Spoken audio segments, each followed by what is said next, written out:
Soy Recording in José progress. de los SAT, tengo un grado en geodesia también, hago clases hace un tiempo en la universidad y me han encargado la misión de intentar transmitir todo lo que plantea el programa hacia ustedes en esta modalidad, ¿vale? El curso es de geodesia satelital, básicamente tiene un enfoque basado en la utilización de software procesamiento de datos GNSS para procesamiento de datos GNSS y también en la incorporación de metodologías de observación satelital, ¿vale? El curso está dividido en tres unidades. En esas tres unidades tenemos que revisar algunos aspectos geodésicos respecto a la adopción, ¿cierto?, de modelos geocéntricos, que eso nos va a llevar a la clase hoy día. Y también en los siguientes módulos se ve en particular GPS. GPS, entiéndase, desde el punto de vista de la constelación solamente, porque también tenemos que incorporar GLONASS, Betu, Galileo, ¿cierto? Y cualquier otra metodología de cualquier otra constelación que sea útil para nosotros, ¿vale? Finalmente, en el último módulo, deberíamos alcanzar a procesar una red. ¿Vale? Procesar una red implica que ustedes van a recibir algunos datos o van a acceder a algunos repositorios con datos GNSS y ahí ustedes van a poder replicar un procesamiento que también va a ser necesario para poderse cerrar el curso, ¿vale? Hay que ocupar un software que más adelante les voy a enviar cómo descargar, ¿cierto? Que es el TBC. Ese TBC no lo instalen todavía porque ocupamos una versión que es de 30 días. Y esa versión de 30 días, claro, permite hacer todo lo que sea necesario, pero llegado su momento yo les voy a decir ya, instalen y pueden procesar los datos, ¿vale? Voy a mandar un video con las instrucciones de cómo instalar, se tiene que hacer una cuenta, seguir un paso a paso y quedan con el TBC full, ¿vale? Intermedio, vamos a ver si ahí se pueden ocupar algunas herramientas de análisis. En general, el tiempo es bien acotado, ¿cierto? Entonces, vamos a intentar abarcar un buen número de contenido, una gran cantidad de contenido, sin escatimar, ¿cierto?, en profundizar algunas cosas que sean interesantes, ¿ok? En la página de la universidad, si me mostrarle acá, un minuto, debería existir material, que se lo voy a mostrar de forma inmediata, donde bajo esta modalidad hay gran responsabilidad de ustedes de estudiar por su cuenta, ¿vale? Y estudiar por su cuenta es de acuerdo al material que yo les voy pasando o les voy indicando. Eso tiene que ser sí o sí, porque si no lo hacen, claro, nos complicamos todos en términos de obtener los resultados que estamos esperando. Mis resultados que aprendan y que pasen, y en el suyo imagino que pasar también y aprender algo, ¿cierto? Al respecto, ¿vale? Entonces, si ustedes ven acá, voy a comenzar a compartir la pantalla para que analicemos básicamente el aula. Vamos a encontrarnos con lo siguiente. Pueden ver mi pantalla, ¿cierto? Sí. Ok. Sí, Entonces, perfecto, gracias, Don Enrique. Entonces, acá está el curso de geodesia espacial, son tres módulos, como les comentaba. Hay una video clase que en verdad es un requerimiento, pero vamos a tratar lo que sale ahí. Hay material complementario. Me he encargado que todo el material complementario esté disponible en video, ¿cierto? Que esté disponible también en el PDF que son de acceso público, ¿vale? Hay dos videos que son bien interesantes. El primero de ellos habla acerca de los sistemas dinámicos, que vamos a profundizar mañana, yo creo, ya en su contenido. También habla de un proyecto que se llama Gigos, que es súper relevante para lo que tenemos que ver en este ramo. Y finalmente hay un manual de marcos de referencia en la práctica, que es de la FIC, ¿cierto? Hay una versión en inglés y en español. Hay algunas consideraciones respecto a la traducción, pero da para entender. Yo les voy a ir indicando cuál hay que leer, ¿cierto? Hay varias cosas que están bien interesantes ahí, sobre todo en la parte de los tipos de datos geodésicos estáticos, ¿cierto? Los semicinemáticos, los totalmente cinemáticos y todo eso que tenemos que tratar. ¿Por qué es importante la primera parte del curso? ¿Sí? Muchos de ustedes probablemente trabajan en topografía, en minera, ¿cierto? O trabajan en la industria en general. Nosotros estamos viviendo una transición que es súper potente, que es ir de una definición estática, que vamos a ver de qué se trata un poco más adelante, a ir a una definición semicinemática, ¿vale?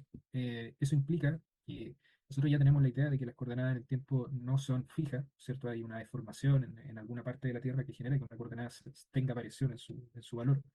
Pero eso de momento, como están las cosas ahora, nosotros no lo hemos considerado mucho en general. Los proyectos de ingeniería, los proyectos de topografía, grandes proyectos viales, ¿cierto?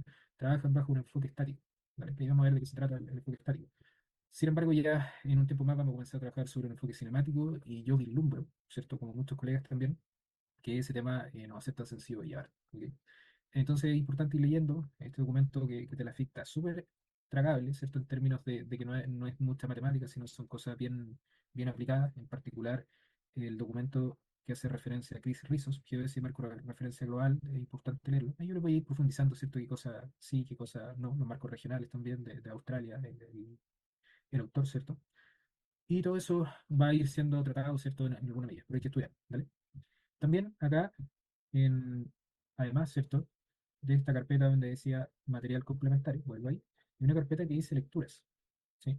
Y en esta carpeta que dice lecturas, también me encargué que todos los documentos estén disponibles. Si pintas para el lado, ahí van a acceder con su nombre de usuario y su contraseña de la universidad, ¿cierto? Y van a acceder al CIDER. El CIDER debe ser uno de los libros de GeoDesia más tradicionales de la universidad. Me encargué que lo compraran, está disponible, ustedes pueden acceder a él también. El mejor libro, ¿cierto?, para entender el diseño de redes en términos muy sencillos es el capítulo que está en el CIDER, ¿vale? Ahí yo les voy a indicar dónde está. Hay uno también que es de Vermeer, ¿cierto? Que si ustedes pinchan ahí es un recurso gratuito. Esos libros están bien buenos, ¿sí? Entonces también ahí probablemente yo les dé alguna indicación de qué leer de ahí, ¿vale? Después hay tres lecturas complementarias. Está primero uno que tiene que ver con Sirgas, ¿cierto? Para profundizar ahí de qué se trata Sirgas, ¿cierto? Lo importante que es para nosotros en el sustento de la red geodésica nacional.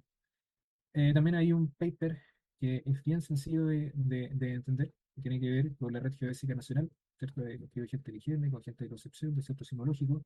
Ese paper explica la transición, algunas transformaciones que se han hecho, ¿vale? Entonces también es importante dar alguna leída. Y también, bueno, está el manual nuevamente acá, ¿cierto? Que lo pusieron dos veces, pero es el mismo. Y adicionalmente, ahora hace poquito, antes de entrar a la clase, bueno, tiene un error, ahí les voy a tener que mandar el libro de nuevo, pero hay un documento que se llama Fundamentos Geodésicos para el Posicionamiento Geoespacial. ¿Vale? Déjame ver acá si lo puedo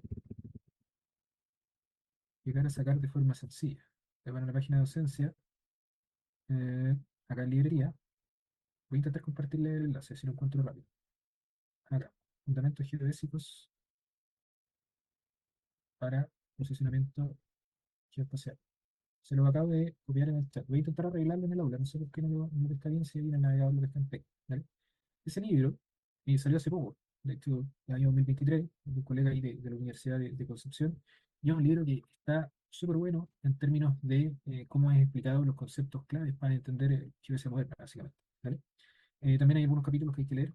Si se fijan, está el capítulo de posicionamiento GNSS, que es el foco del curso. Entonces, está en español, está escrito por un chileno, entonces no hay ambigüedades de idioma y ese tipo de cosas que pueden ser complejos. ¿Vale?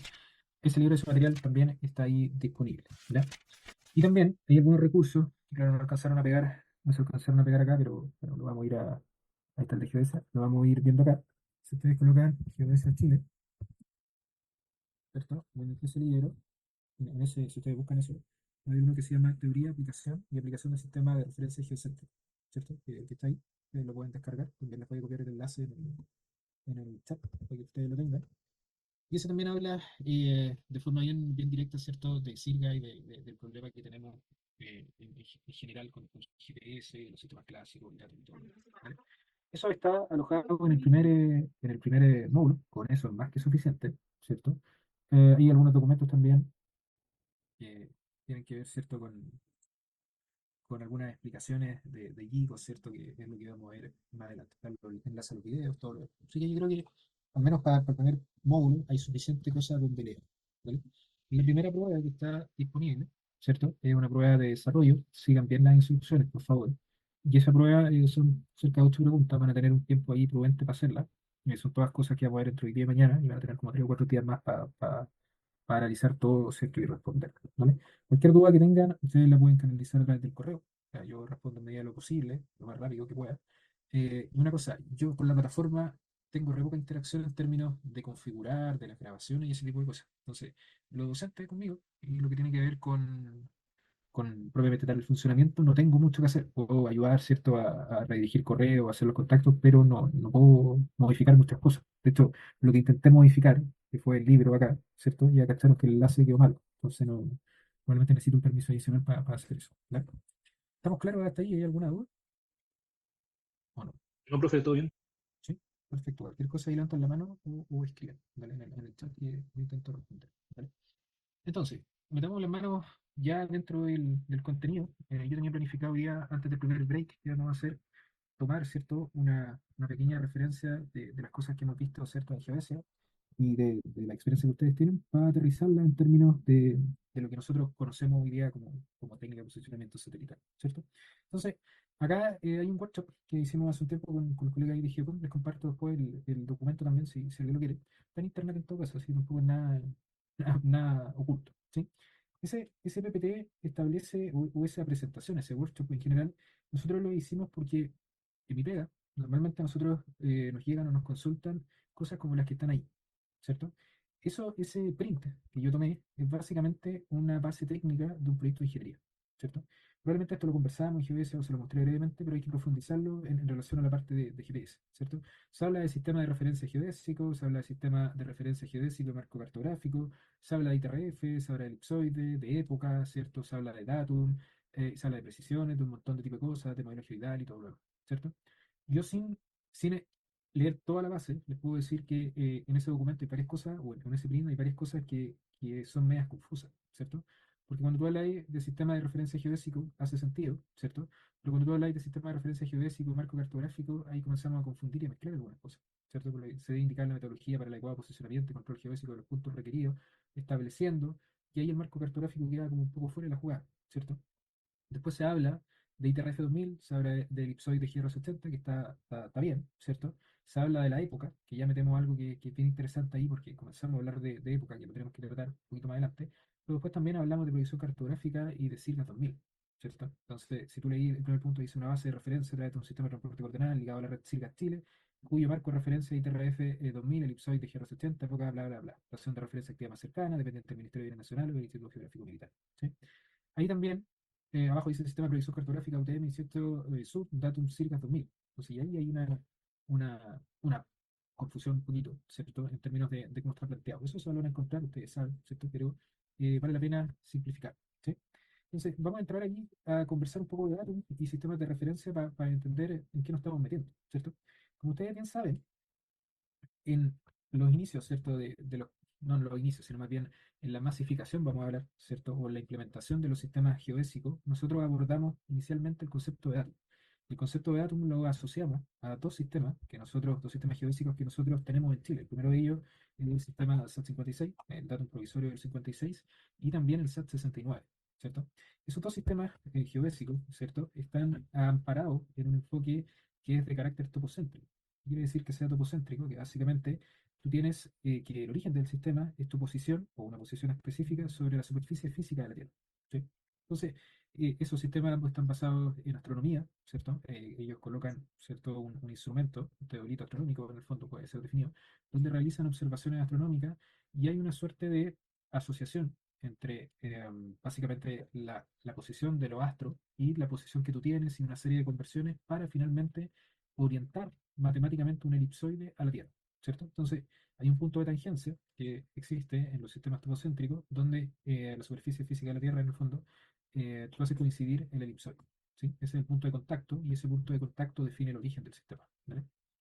Si ustedes lo piensan por fecha, el 56 o el SAT 69 son dos sistemas que estaban siendo desarrollados en pleno auge de la era satelital, ¿cierto? Pero la era satelital en ese entonces no era como la conocemos hoy día. Porque ustedes van al patio de la casa, aprenden el teléfono y tienen una coordenada con 5 metros de precisión. Ahí se van a dar cuenta después que los métodos de posicionamiento inicialmente nosotros teníamos 100 metros de precisión, ¿cierto? Horizontal.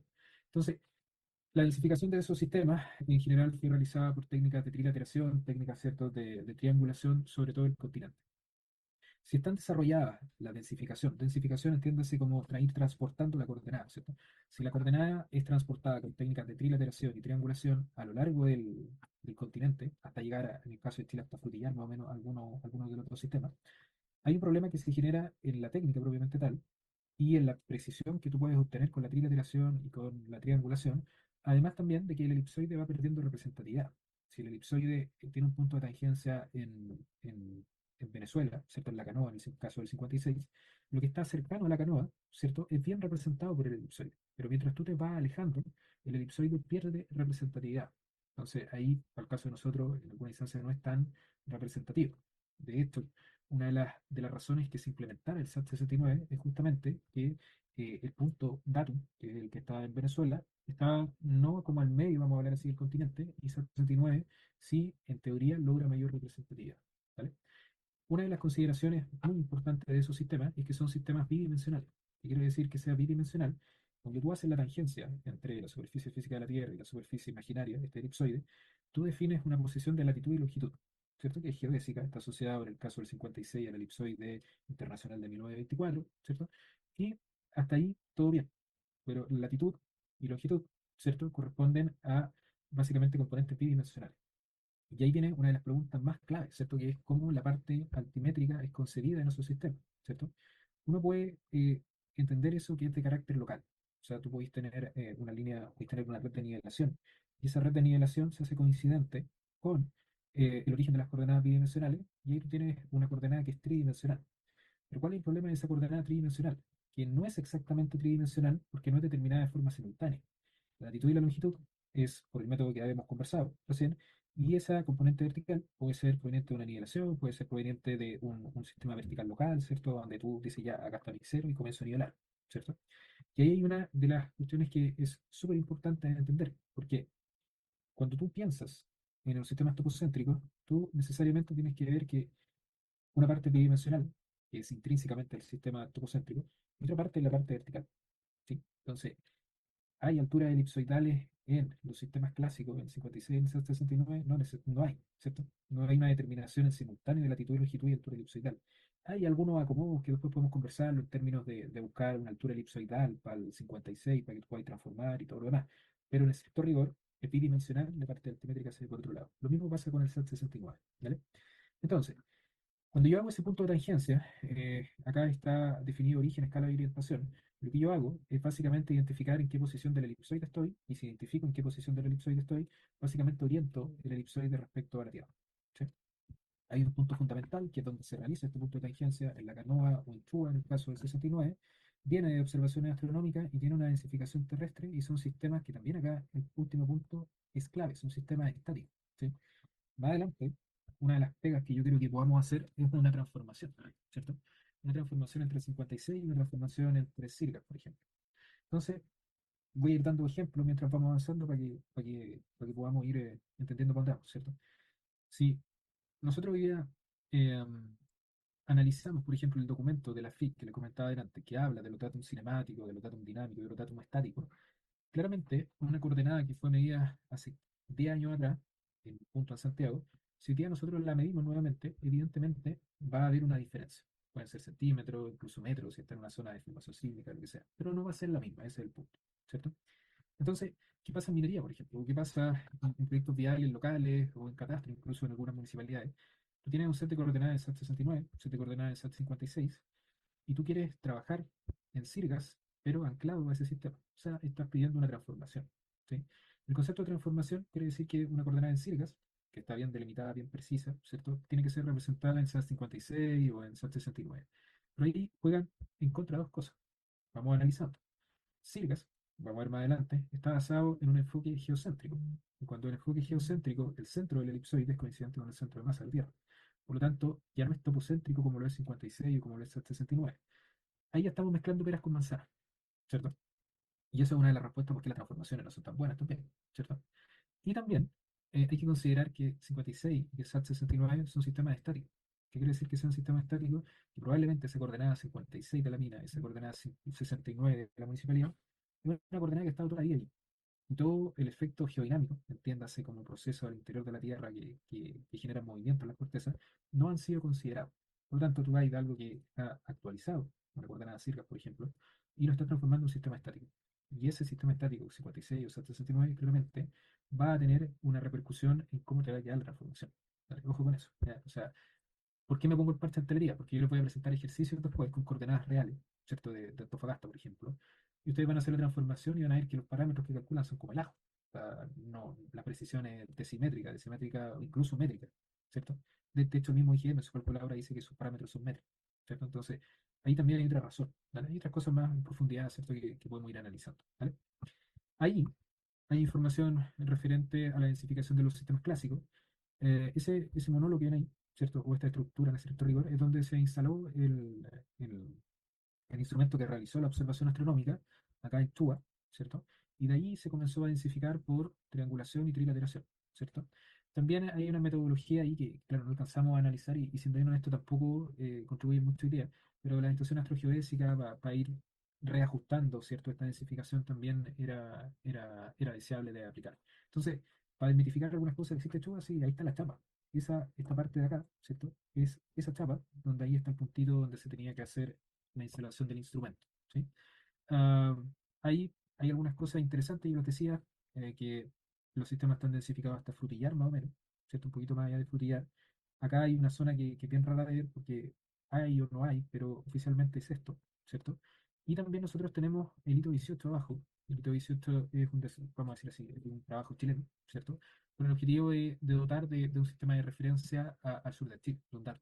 ¿Sí? Entonces tenemos tres sistemas, el 56, los más comunes, ¿cierto? El SAT-69 y el hito 18 en el sur del país, ¿vale? Evidentemente en la Amazonía no hay mucha información por causa de la logística. Trilateración, triangulación, ustedes me imagino que lo deben haber visto con el profe Topo. Trilateración, medición solo de distancia, triangulación solamente de ángulos, ¿cierto? Y con eso ustedes ya pueden densificar. ¿Sí?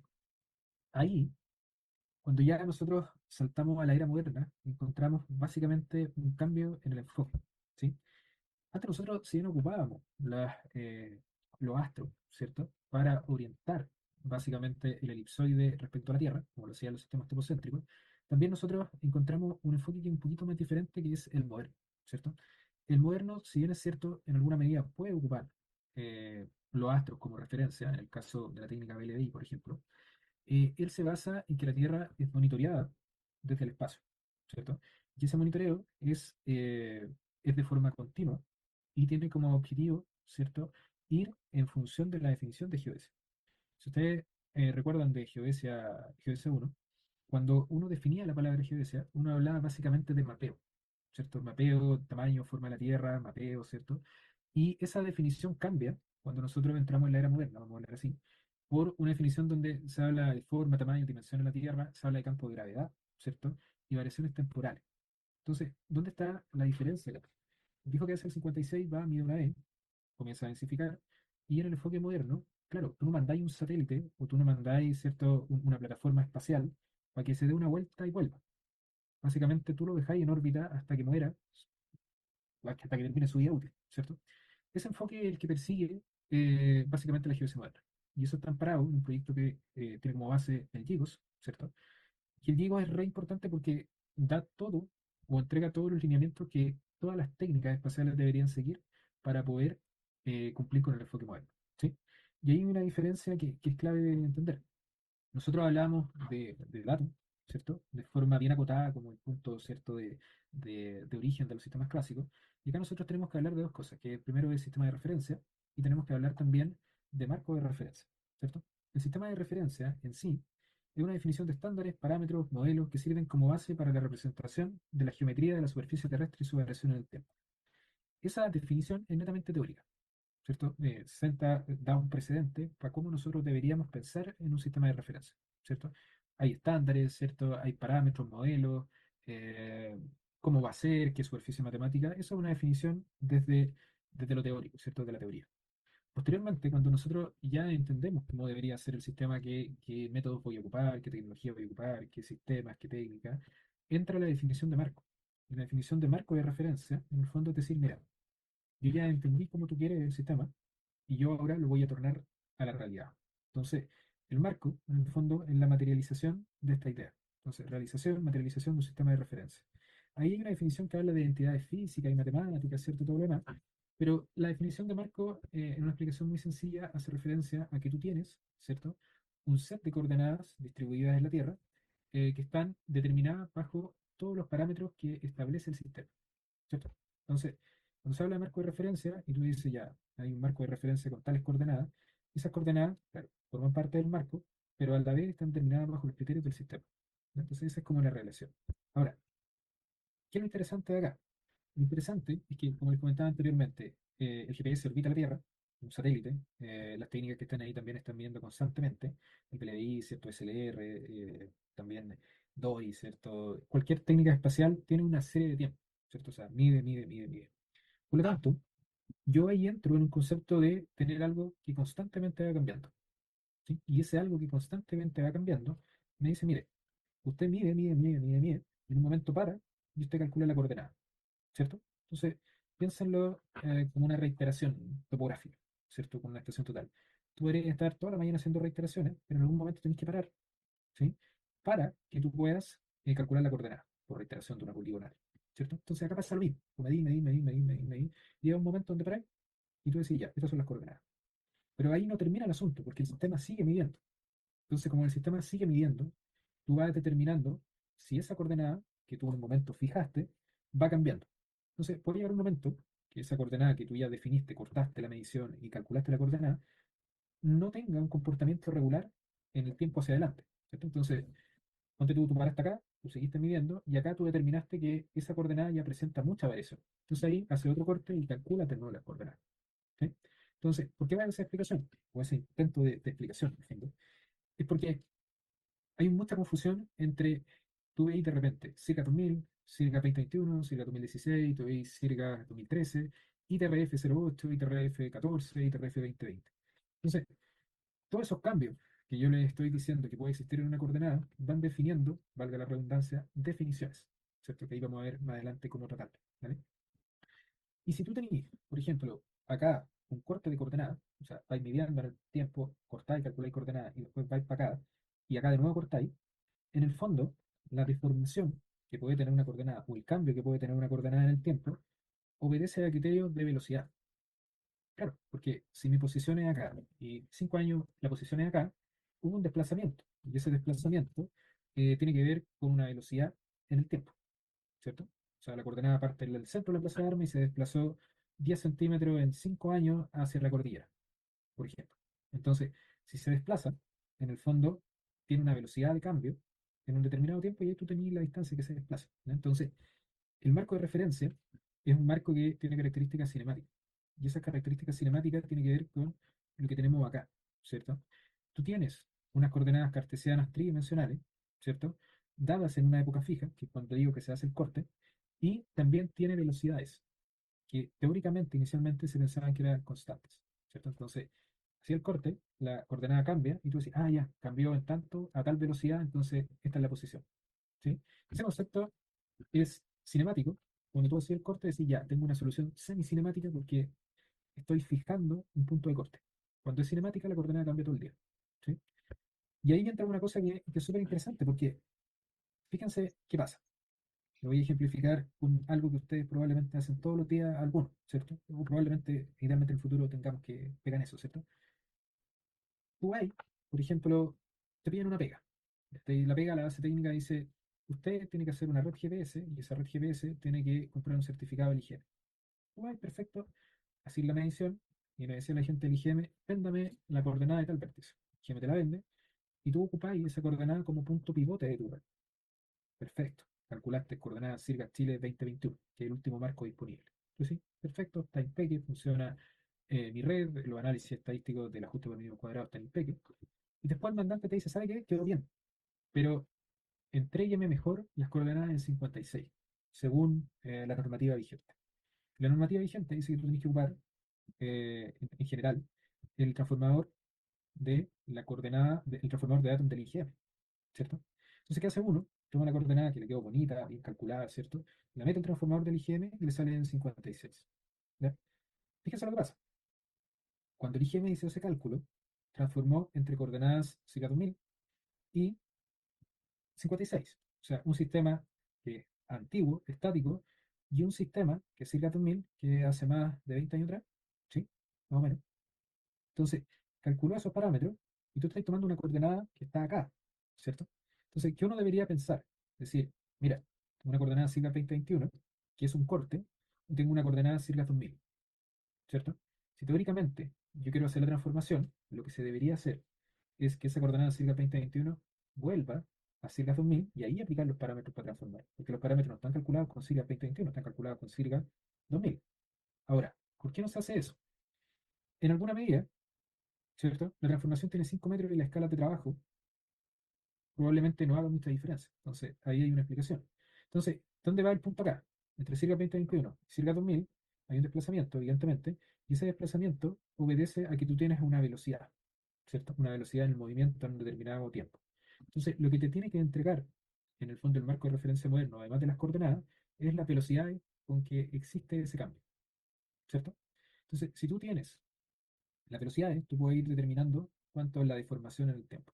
Porque claro, entre circa 2000 y circa 2021, probablemente hay un desplazamiento X, ¿cierto? Pero ese no es el mismo desplazamiento entre circa 2000 y circa 2016. ¿Y cuál es el elemento en común? La velocidad. La velocidad que voy moviéndome en determinado tiempo me va a dar la posibilidad de ir compatibilizando coordenadas, ¿sí? ¿Cuál es el único problema ahí? Es que estas velocidades inicialmente se asumen como constantes. Y ahí entra el tema de si la velocidad es constante o no es constante. ¿Qué creen ustedes? ¿Es constante o no es constante? Yo me atrevería a decir que no. Que no es constante, ¿no? ¿Los demás qué creen? Que no, no debiese ser ¿Cómo? No. no debiera ser. Claro, no debería ¿Profesor se ser. refiere con velocidad al movimiento de la Tierra? El movimiento de la placa en ese periodo, Ah, ya. Por terremoto ya podría ser que no fuera constante, ¿no? Por el movimiento, justamente. puede ser. Y aparte que Pero, no sigue la misma dirección, ¿no? absolutamente. Va a depender de ¿Alguien la cantidad más? de... Sí. Ya. Entonces, mire, ahí yo creo que llegamos a un buen punto, porque yo creo que ya quedó claro la transmisión, el mensaje que quiero transmitir. Fíjense acá que si ustedes van a Google y colocan Vemos 2017, hay un modelo de velocidades, ¿cierto? Entonces, idealmente lo vamos a intentar ocupar. Ojo, les queda el ramo de radio GNSS y les queda el ramo de proyectos geodésicos. Entonces, vamos a alcanzar a ver las cosas, pero con calma, ¿sí? Acá hay un modelo de velocidad, ¿sí? Si ustedes abren esa imagen, veamos si la abren, van a tener eso que está ahí. Esos vectores que ustedes están viendo, básicamente ejemplifican cómo se va moviendo la corteza o la placa, en el fondo, para ser muy sencillo, la superficie donde ustedes están viendo en milímetros por ahí, ¿sí? Un viejo que trabaja acá, en Brasil, o alguien que trabaja en esta zona, tiene un comportamiento lineal, ¿cierto? Entonces, uno podría actualizar coordenadas o retroceder coordenadas en el tiempo, siempre y cuando, ¿cierto?, tenga una velocidad constante. ¿Pero qué pasa acá? Y en todos lados, ahí quizá en el Vemos 2003 está en una dirección, pero el 2022 es como una S que se genera acá, ¿cierto? Ahí, ¿sí? Entonces, eso implica que las velocidades probablemente no son constantes, ¿cierto? Y si no son constantes, ahí hay un tema de cómo ir actualizando, de cómo ir interpretando, ¿cierto?, la deformación de una coordenada. La gente, por ejemplo, de los bienes nacionales, César Ocari, ¿cierto? Él habla de eventos presísmicos, modelos intersísmicos, que puede ser previo a un terremoto, posterior a un terremoto, entre dos terremotos. Y claramente la gente intenta modelar eso, ¿sí? Entonces, ¿a dónde va mi punto ahí? Ya entendemos, ¿cierto? Que tenemos sistemas estáticos, como los clásicos, y entendemos también que tenemos sistemas cinemáticos, pero ese sistema cinemático no necesariamente tiene un comportamiento como se plantea en la definición del marco, que sea constante. Entonces, ahí viene lo complejo para nosotros, ¿sí? La USAT, en el proyecto que tienen con el Sergio hablan de Atom semicinemático y también hablan de, básicamente, la adopción completa en un tiempo más de un sistema cinemático. En Argentina tienen algo así, ¿cierto? Con el telar. Después les puedo compartir algún documento. Entonces, la pega para el Geomensor, para más adelante, debería tender a hacer bajo este nuevo enfoque, ¿cierto?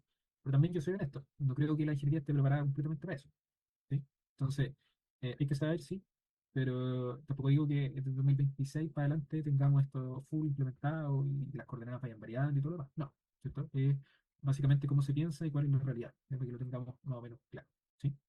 Ahí, si ustedes analizan el aula virtual, hay un documento que se dice Descubre Gigos y la geodesia y el material complementario. Hay acá, ¿cierto? Un video que hace referencia, ¿cierto?, a Gigos, ¿vale? Y explica básicamente cómo la Tierra es controlada, ¿cierto?, por observaciones espaciales, monitoreada por satélites, por diferentes técnicas, ¿vale? ¿Podemos conversar de eso? Sí. ¿Es el objetivo final? De momento no. Entonces, lo que van a hacer, evidentemente van a ver el video, y también hay una página que se llama Gigos, ¿cierto? Esa página Gigos está acá, ¿cierto? Y acá, ¿cierto? Ustedes pueden ir explorando los servicios que tienen, la forma que tienen. Entonces, una de las pegas que sería que pudieran echarle una mirada a la página, ¿vale? Hay un diagrama básicamente interactivo, donde acá hay un GPS, ¿cierto? Acá hay diferentes técnicas y te van mostrando cómo van funcionando esas técnicas para ir monitoreando la Tierra y determinando el sistema geocéntrico, ¿vale? Evidentemente, muchachos, la idea es entender cómo funciona el enfoque, pero yo no le voy a estar preguntando porque al principio del BLBI, por ejemplo. ¿vale? Eso está completamente desproporcionado para el tiempo que tenemos y para lo que hay. Lo importante es tener noción de eso, ¿vale? Porque es la base de los sistemas que son modernos. ¿Ok? Con eso que está ahí, el enfoque moderno, hay algunas cosas que tienen que ver, ¿cierto?, con el sistema de referencia propiamente tal. Y yo les decía acá que hay estándares, parámetros, modelos. Acuérdense que esto es la idea, ¿cierto? Y en esa idea, el origen en un sistema moderno está en el centro de masas terrestre, a diferencia de los sistemas clásicos, donde nosotros hablábamos de este punto de tangencia. Incluye la atmósfera, los océanos y satélites que orbitan la Tierra desde el geocentro, según las leyes de Kepler. La ley de Kepler tenemos que comentar algo muy breve cuando ya veamos posicionamiento orbital, ¿sí? Hay una orientación disponible con un estándar, que es el del VIH, ¿cierto? El eje Z es solidario a la rotación de la Tierra, un sistema tridimensional, ¿cierto? El eje X está apuntando al meridiano medio de Greenwich y la escala es de acuerdo a la luna en el vacío según el sistema internacional. Fíjense una cosa acá, eso no había pasado. Acá el sistema dice que es tridimensional y el sistema clásico es bidimensional, ¿cierto? Ahí hay una diferencia que es decidora, porque ahí hay una imagen que ya probablemente vimos, ¿cierto? Y esa imagen tiene que ver con el lado izquierdo, donde tenemos los sistemas clásicos, y con el sistema moderno en el lado derecho, ¿cierto? Vamos a desmitificar el tiro una cosa. Cuando uno habla de posicionamiento satelital, de GPS, de GNSS, que vamos a ir viendo cuáles son las diferencias, intrínsecamente esos sistemas funcionan bajo un enfoque geocéntrico.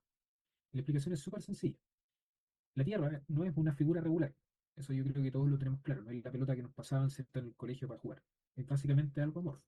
Y como es algo amorfo, no tiene ninguna superficie matemática que la represente al 100%. Entonces, lo que uno hace cuando adopta el elipsoide es decir, mira, tengo un elipsoide que se aproxima, ¿cierto?, a la Tierra, ¿cierto? Hay algunas diferencias, que de ahí entra el geoide, ¿cierto?, y todo lo demás. Pero esta superficie matemática, la cual estamos, a la cual estamos haciendo el análisis, tiene que estar posicionada en un punto estratégico de la Tierra para que el satélite pueda ocuparla como referencia y orbitar la misma, ¿cierto? Entonces, fíjense lo que pasaría si yo ocupo el 56 o el 769, que son las figuras del lado izquierdo, para calcular la órbita de un satélite que está constantemente dando vueltas por la Tierra. Evidentemente, yo corro el riesgo que la dimensión de este elipsoide, ¿cierto?, no sea suficiente para que el satélite orbite por acá, ¿cierto? Entonces, intrínsecamente, el sistema clásico no admite la navegación satelital. Por el contrario, el sistema moderno, que es geocéntrico, sí la admite, porque el elipsoide está posicionado de una forma estratégica, y esa forma estratégica permite cierto nivel de representatividad donde el satélite sí puede orbitar la Tierra. Entonces, desmitificando algunas cosas. Dos cosas. Cuando ustedes tienen cualquier GPS, desde el teléfono hasta el GPS geodésico, que ustedes ocupan en la mina, en la pega, intrínsecamente ellos funcionan bajo un sistema que es geocéntrico, ¿cierto? Y si usted en algún momento tiene una coordenada que dice 56 en el colector de datos, en el GPS, esa coordenada es producto de una transformación geodésica. No es que el sistema intrínsecamente esté trabajando en 56 o en 69. Es una transformación que va de un lado a otro, ¿vale? Pero el GPS va a medir bajo el concepto geocéntrico. ¿Sí? ¿Eso está claro? ¿Alguien tiene alguna duda en ese punto? No, profe. ¿Mm? Está claro, profe. Ok. Entonces, esa es una de las primeras consideraciones. Ahora, también, que sea geocéntrico implica que ustedes conozcan la altura elipsoidal, como la diferencia, como la distancia sobre la normal entre la superficie del elipsoide y la superficie física de la Tierra. Una distancia de carácter matemático, ¿sí?, o una altura de carácter matemático. A diferencia de los sistemas modernos, que si viene de un mareógrafo, ¿cierto?, o viene de un sistema local, generalmente es física, ¿cierto? Es decir, representa, ¿cierto?, el terreno respecto a una superficie nivel. Con eso que está ahí, Profe, disculpe. ¿ya? Entonces, eso significa que el instrumento no mide coordenadas, sino que determina posición o distancia. Ah, ahí sacaste otro tema que es bien interesante. Lo íbamos a conversar más adelante, pero podemos adelantarnos un poco ahí. Mira. El compañero toca un tema que es clave también. El GPS en estricto rigor, ahí vamos a ver después del break probablemente el principio de posicionamiento, no mide coordenadas. De hecho, en geodesia o en topografía, ningún instrumento mide coordenadas. El instrumento mide magnitudes, que son direcciones, ángulos, principalmente distancia en el caso del GPS, y él a partir de un cálculo estima la coordenada. Entonces, si se fijan, hace sentido, porque tú tomas una estación total, la estación total tú te calas un punto, tomas un azimut, y tomas una distancia al prisma y te calculas las coordenadas. ¿Cachai? Pero el cálculo de la coordenada está en el procesador de la estación total, el computador chiquitito que tiene dentro. Así te calcula, con el modelo matemático que ustedes conocen, con correcciones de presión, temperatura, humedad, todo eso, payasado, ¿cierto? En el GPS es lo mismo, ¿cierto? Vamos a ver que al principio tiene que ver con una con una distancia que se calcula entre el satélite y la posición del GPS de la Tierra, ¿cierto? La superficie física de la Tierra. Y esas distancias, en el fondo, permiten calcular la posición, pero no es que se mida directamente la coordenada, ¿vale? Entonces, ahí hay un, un punto bien interesante porque muchos colegas tienen la idea de que el GPS no mide coordenadas, y lo peor de todo es que mide coordenadas UTM, ¿cierto? Entonces ahí hay otro error. El GPS trabaja, ¿cierto?, sobre un sistema geocéntrico que puede tener inicialmente una representación cartesiana, o sea, coordenadas X y Z, pero asociada al elipsoide. Después esas coordenadas pasan a geodésica y después de esas coordenadas geodésicas tú decís, ya, voy a proyectarlas en el plano UTM. Y claro, por fines prácticos, el GPS, cuando tú estás midiendo, te muestra una coordenada UTM. Generalmente, el 99% de los casos, o si no, un PDL, ya, ¿cierto? Pero eso también es producto de una transformación, ¿cierto? No sé si ahí hay algo que comentar también. ¿Sí? ¿Sí? Profe, a ver, en resumen, entonces lo que calcula es X y Z. Obviamente calculando la distancia, pero ese resultado sería X y Z. Aquí dice, sobre el elipsoide, podemos hablar. Ok, ¿Sí? No es que calcule sobre el UTM una coordenada transformada que deviene de lo demás. ¿Sí? ya. Yo pensé en latitud, longitud. Es que es lo mismo, porque, o sea, lo mismo, perdón.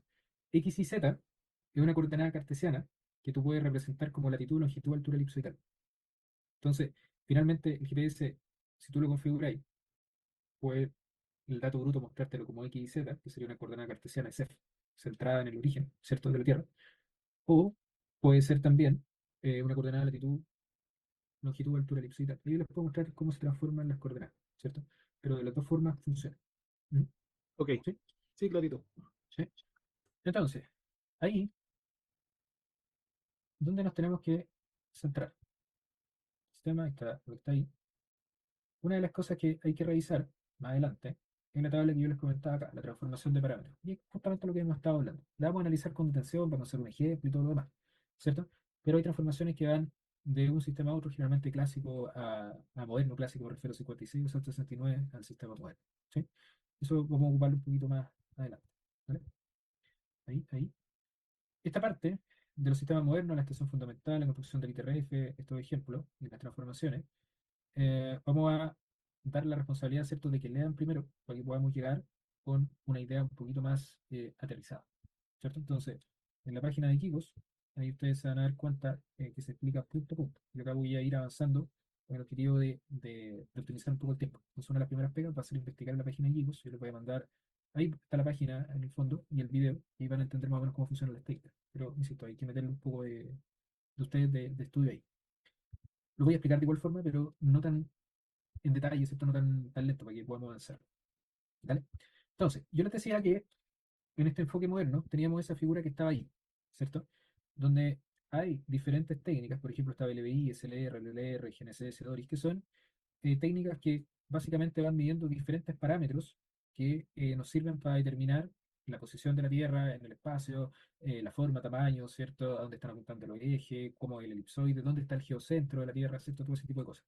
Entonces, si ustedes se fijan, estas técnicas que están, ¿cierto?, explicadas en la página de Guido, tienen centro de control en la Tierra, ¿cierto? Estos puntitos rojos dicen, mira, por ejemplo, el BLDI es controlado desde la Tierra, el GNSS es controlado de la Tierra, eso lo vamos a estudiar con harta detención.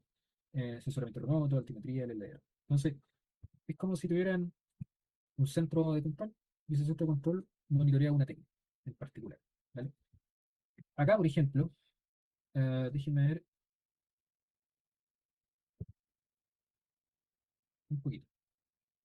Acá, por ejemplo,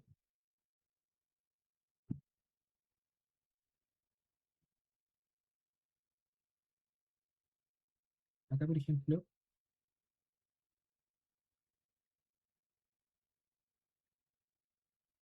hay una estación fundamental que está en Argentina. Ese humano que está ahí soy yo, ¿cierto? Dice, no, esa foto muestra el COVID, que es un DLBI, ¿cierto? Entonces, ese punto que yo le estoy diciendo que está acá, ¿cierto? O en este caso, acá en Argentina, o sea, en la estación fundamental de Argentina, es el lugar donde se controlan ciertos parámetros que están orbitando la Tierra, GNSS, Quasar, que vamos a conversar un poco de aquello, ¿cierto? Y acá, en esa foto, ese instrumento es el que va midiendo, ¿cierto?, esos parámetros del espacio, ¿vale? Entonces, lo que nosotros tenemos en el fondo son ciertos lugares en el mundo, ¿cierto? Donde están dispuestos todos estos sensores, ¿cierto? Entonces, ahí hay un BLBI, hay un SLR, hay un GNSS, acá hay un DORI, ¿cierto? Y ahí eso se conoce como una estación fundamental, ¿cierto? Esa estación fundamental, que no son muchas a lo largo del mundo, comparten en una misma locación todas estas técnicas que controlan satélites y toda la información que viene del espacio, ¿cierto? Ahí está la estación fundamental, esta es la de Alemania, si no me equivoco, ¿cierto? El de Wetzel, ¿sí? Y ahí se comienza a generar toda la información. En otras estaciones también se junta toda esta información, ¿cierto? Y cuando se junta toda la información, cada una de estas estaciones tiene un punto con una coordenada en el marco de referencia. En términos muy sencillos, evidentemente hay un montón de análisis. Entonces, las técnicas espaciales, en el fondo, te dan la posibilidad de que en cada uno de estos centros que les digo esté calculada una coordenada. Y esa coordenada que está ahí, ¿cierto? En esta estación fundamental, es lo que materializa el ITRS, que vendría siendo el ITRF, que es el marco, ¿cierto? Entonces, ¿cómo funcionaría? Era lo que les estaba explicando al inicio. La construcción del ITRF, que es la materialización del ITRS, ¿cierto? Funciona cuando el GPS y las otras técnicas están midiendo constantemente. Entonces, si se fijan, acá el GPS mide, el SLR también, hay una velocidad de desplazamiento hacia arriba, y en un momento ellos cortan. Listo. Calculamos coordenadas, entregamos la coordenada, ¿cierto? Y después de entregar las coordenadas, seguimos midiendo. Si hay un cambio, calculamos de nuevo, y ahí viene ITRF 08, ITRF 14, ITRF 2020, ¿cierto? Porque básicamente están los cortes. Entonces, esos cortes se les coloca de 08, 14, 2020, ¿cierto? 2024, más adelante, lo que sea. ¿Vale? Entonces, finalmente, ¿qué era lo que generamos a partir de estos cortes? Con esta observación continua, son las posiciones, las velocidades y unos parámetros que se llaman parámetros de orientación terrestre. ¿Cómo podemos explicar eso? Y acá viene una de las explicaciones de las técnicas. El VLBI, ¿cierto? Que está ahí, en el fondo es un sistema que permite identificar cómo la Tierra está en el espacio. ¿Qué quiere decir que cómo está en el espacio? ¿Cómo está orientada en el espacio? El quasar es una fuente de luz, una fuente de energía extragaláctica, que para nosotros es un punto que está estático en el universo. Entonces el universo se está moviendo, ¿cierto? Pero el quasar está tan lejos que para nosotros es estático. El movimiento, ¿cierto? No es percibible, ¿cierto? Ahí respondo a Rodrigo al tiro, dame un cachito. Entonces, como está en el espacio y está estático, nos sirve como referencia para saber la posición respecto a la Tierra. Evidentemente, este sistema que es estático, que se conoce como sistema cuasi inercial, ¿cierto? Tiene un origen que está, no sé, en el baricentro del sistema solar, que apunta al eje X para un lado, el eje Z para otro y el eje Y para otro. Entonces, respecto a ese sistema, la Tierra determina una posición, ¿cierto? Y esa posición en este sistema que nosotros conocemos como celeste. Y que los cuásares ahí nos sirven como referencia, ¿cierto? Entonces, ¿qué son los EOP? Los EOP son unos parámetros que permiten que la Tierra, que está determinada, ¿cierto? En este sistema celeste, quiero decir, perdón, pueda transformar su posición al sistema terrestre, ¿cierto? Y el sistema terrestre, ¿cuál es la diferencia que tiene con el sistema celeste? Básicamente que el sistema terrestre está solidario a la Tierra, y ahí se cumple la condición de que el centro de masa de la Tierra es coincidente con el centro de origen. El centro de masa de la Tierra es coincidente con el centro de la figura matemática que estamos ocupando, ¿cierto? En resumidas cuentas, en verdad, hay otras consideraciones físicas también, pero eso es la explicación. Entonces, ¿dónde está lo interesante acá? En esta lámina que nosotros tenemos acá. Bajo el enfoque clásico del 56, tú realizabas la observación astronómica, me comenzabas a medir, densificabas y listo. Bajo el enfoque moderno, el sistema celeste es el que manda, el que está afuera, el cuasi inercial, ¿cierto? Entonces, como está afuera y es cuasi inercial, tú necesitas transformarlo al sistema terrestre. Y eso es lo que muestra la primera parte de esta pirámide. Esa pirámide es la jerarquía geodésica que van a encontrar en todos lados. Si ustedes van a una presentación de CIRGAS del grupo 1, por ejemplo, todos van a mostrarte esa lámina, ¿cierto? Porque es como está estructurado el sistema. El sistema parte de la Tierra en el espacio, con coordenada en el sistema celeste, que sería lo que está acá arriba, es teóricamente fijo, por eso se dice que es inercial, y el ICRF tiene como puntos de control, vamos a decir así, los cuásares que están muy lejos, ¿cierto? Sin embargo, a mí no me sirve tener coordenadas en el sistema celeste. A mí me sirve tener coordenadas solidarias al sistema terrestre, o sea, con origen en el centro de masa de la Tierra. Y ahí yo ocupo estos parámetros de orientación terrestre. Los parámetros de orientación terrestre son la nutación, precesión, movimiento de polo, ¿cierto? Y un ángulo, que es la diferencia de orientación entre el sistema celeste y terrestre. Eso lo podemos conversar un poquito más adelante, ¿cierto? Esos cuatro parámetros. Nutación y precesión tienen que ver, ¿cierto?, con la rotación de la Tierra, ¿cierto? Ustedes saben que la rotación de la Tierra eh, tiene cierta periodicidad, tampoco una rotación constante, ¿cierto? Todo lo demás. Entonces, nutación y precesión, movimiento de polo también, ahí podemos conversar un poco más adelante. Pero en general, nosotros transformamos la posición de la Tierra, la Tierra en el espacio, quiero decir, a un sistema global que está solidario a la Tierra. Y eso es el ITRF. Entonces, en estas estaciones fundamentales se realiza la observación satelital, se determina, ¿cierto?, ya la coordenada del ITRF, pasando, ¿cierto?, por esta transformación de ICRF a ITRF con los parámetros de orientación terrestre. ¿Vale? Eso está explicado, ¿cierto?, en el GIGOS, en la página. Tenemos que avanzar un poco más en esto, entonces, insisto, ahí tienen que dar un poquito de estudio. ¿Vale? Evidentemente lo vamos a tratar más adelante. Esta es la clase de la primera clase. Tranquilo con eso. ¿Sí? Entonces, ¿dónde está la jerarquía que nos compete a nosotros? El ITRF es de carácter global, ¿cierto? Que en el fondo es la materialización del ITRS, ¿sí? Y estaríamos en esta parte de la pirámide, o sea, en lo más top, arriba. Ahora, pensémoslo así. El simple ingeniero como yo, un simple ingeniero como yo, ¿cierto? Necesita desarrollar un proyecto de ingeniería en el cual me están pidiendo que yo tenga una coordenada en el marco geodésico nacional, ¿cierto? Y en el caso de nosotros lo da el IGM, Instituto Geográfico Militar, ¿vale?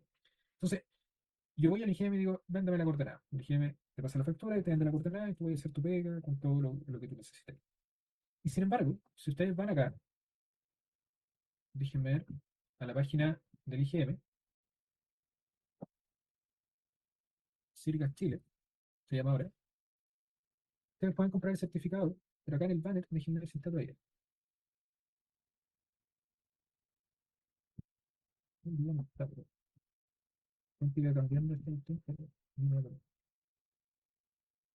Un minuto.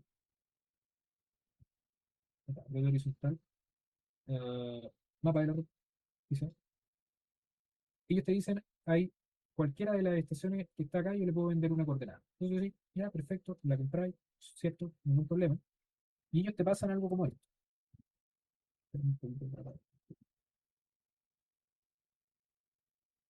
Te pasan algo como esto. Ahí sí. ¿Sí? Un certificado con las coordenadas, donde debe firmar un jefe, ¿cierto? Y te dice, mire, la estación de Peldehue tiene esas coordenadas geodésicas, que es las coordenadas proyectadas, altura elipsoidal, altura ortométrica, ocupamos el IGN 08. Y acá dice que la coordenada está referida a Circas, ¿cierto? Tiene una época y tiene una elipsoide. Vale, eso quiero decir, bien. Pero ¿cuál es la relación de esa coordenada con el ITRF? Que es lo que nosotros hemos estado viendo. Pasa lo siguiente. El ITRF son estos puntos materializados en las estaciones fundamentales, en términos muy sencillos, y ahí hace eco lo que dice el compañero. Rodrigo Guzmán comenta que en el sur de Chile, cerca de la Universidad de Concepción, o administrado por la Universidad de Concepción, había una estación fundamental que se llama Tigo, ¿cierto? Esa estación fundamental estuvo un tiempo largo trabajando allá, ¿sí? Y esa estación se fue para Argentina. Entonces, acá en la foto que yo les muestro, ahí está la estación en La Plata, ¿cierto? Entonces todos los instrumentos que estaban en Conce, el BLBI, por ejemplo, que está ahí, están ahora en el AGO, que es el Observatorio Argentino Alemán de Geodesia, ¿cierto? Entonces, ahí está el BLBI que estaba en Chile, el GPS, el SLR, el GPS, el gravímetro, todo lo demás, ¿sí? Entonces, ¿cuál es la conexión? Esos puntos que están ahí son escasos, y como son escasos, claramente tú no tienes acceso de forma directa. Y la forma en que tú tengas acceso de forma indirecta a esos puntos es a través de una densificación del ITRF. Y las densificaciones corresponden a redes GNSS en la región. ¿Ya? ¿Qué nos corresponde a nosotros? En Sudamérica, en Caribe, ¿cierto? A la América, en el fondo. Nos corresponde una densificación que se llama CIRGAS. ¿Y cómo funciona esa densificación? Funciona considerando el ITRF o las coordenadas que provee el ITRF como los puntos pivote y una serie de estaciones GNSS distribuidas en la región ocupan estos puntos pivotes como referencia para calcular coordenadas, ¿cierto? Entonces, en el fondo, un poquito, no, está acá, ahí está. La red Circas, que nosotros vemos en la página, es una serie de puntos distribuidos en el continente, ¿cierto? Donde están vinculados de alguna u otra forma, ¿cierto? Al ITRF. Entonces, Circas es la densificación del ITRF en la región. Está EUREF, Europa, ¿cierto? Que es la densificación del ITRF en Europa. Están los gringos también con su densificación. Y así se va, estas coordenadas del sistema moderno que parten del ITRF se van densificando en Sudamérica. ¿Sí? Ahora, si analizamos la pirámide, está la parte global, después viene la parte continental, y acá viene la parte nacional. Porque claro, nosotros hoy día tenemos estaciones círicas en Chile, Por ejemplo, está Sant, están las de la USACH, debería estar la Antofagasta, si no me equivoco, debería estar Iquique, Cons, la de la Austral, Campus Teja debería haber una, creo que instalaron hace poco una en Isla Pascua también, ¿cierto? Sin embargo, lo que se busca es que esas coordenadas cívicas a través de estaciones GPS que están distribuidas en Chile puedan ser densificadas aún más. Y esa densificación en un siguiente nivel, más bajo, es una densificación nacional. Entonces, ¿qué hace el IGM? El IGM cuando te vende una coordenada, dice, ok, tú quieres, por ejemplo, la coordenada del GPS que está en la Pizcacho. Perfecto, yo voy a calcular esa coordenada y los puntos de control que yo voy a ocupar van a ser los puntos CIRGAS que están cerca de esa estación. Entonces, en el fondo, lo que están haciendo ellos cuando venden el certificado es densificar CIRGAS a nivel local, a nivel del país, y esas coordenadas son las que te pasan. Y por eso le colocan CIRGAS Chile 2021, porque es una densificación de CIRGAS en el país, vamos a decir así. Entonces, cuando tú compras esa coordenada, finalmente sí está ahí con una coordenada que viene del ITRF, pero no es propiamente tal una coordenada ITRF, sino es una densificación hasta llegar a la parte nacional. ¿Cierto? ¿Qué otras definiciones hay acá abajo en esta pirámide? Regional y local. Entonces, la regional y la local podemos ser cualquiera de nosotros, ¿cierto? Piensen ustedes, les sale una pega, ya, tiene que ser una red en la comuna de Cabildo, por ejemplo, en Illapel, para toda la comuna. Y tiene que estar vinculada al marco geodésico nacional. Entonces, evidentemente, tú vas a hacer una red en esa ciudad donde vaya a comprar un certificado en el IGM en un punto, y ahí tú vas a estar densificando la red geodésica nacional en una región o en un pueblo, que sería el town que está ahí, y eso serían simplificaciones, básicamente hablando, ¿cierto? ¿Dónde está una de las cosas que puede ser clave ahí? En GPS hay que entender el concepto de activo y vértice pasivo. Un vértice activo es un receptor GPS midiendo 24/7 y un vértice pasivo es básicamente un monolo que ustedes midieron una vez y quedó con la coordenada calculada que ustedes le dieron, ¿cierto? Entonces, hoy día la red geodésica nacional, RGN que está ahí, funciona básicamente con estaciones del sismológico, estaciones de bienes nacionales probablemente, entonces es una red activa. Sin embargo, cuando nosotros hacemos una pega y nos piden materializar los puntos, probablemente dejamos los módulos construidos según el manual de carretera, lo que sea, ¿cierto? Pero ahí ya los vértices son pasivos. Entonces eso podría ser una diferencia. O sea, si ustedes les piden una red, no van a dejar el GPS siempre midiendo ahí para la comunidad, ¿cierto? Van a medir una vez, van a sacar el GPS y van a construir un módulo.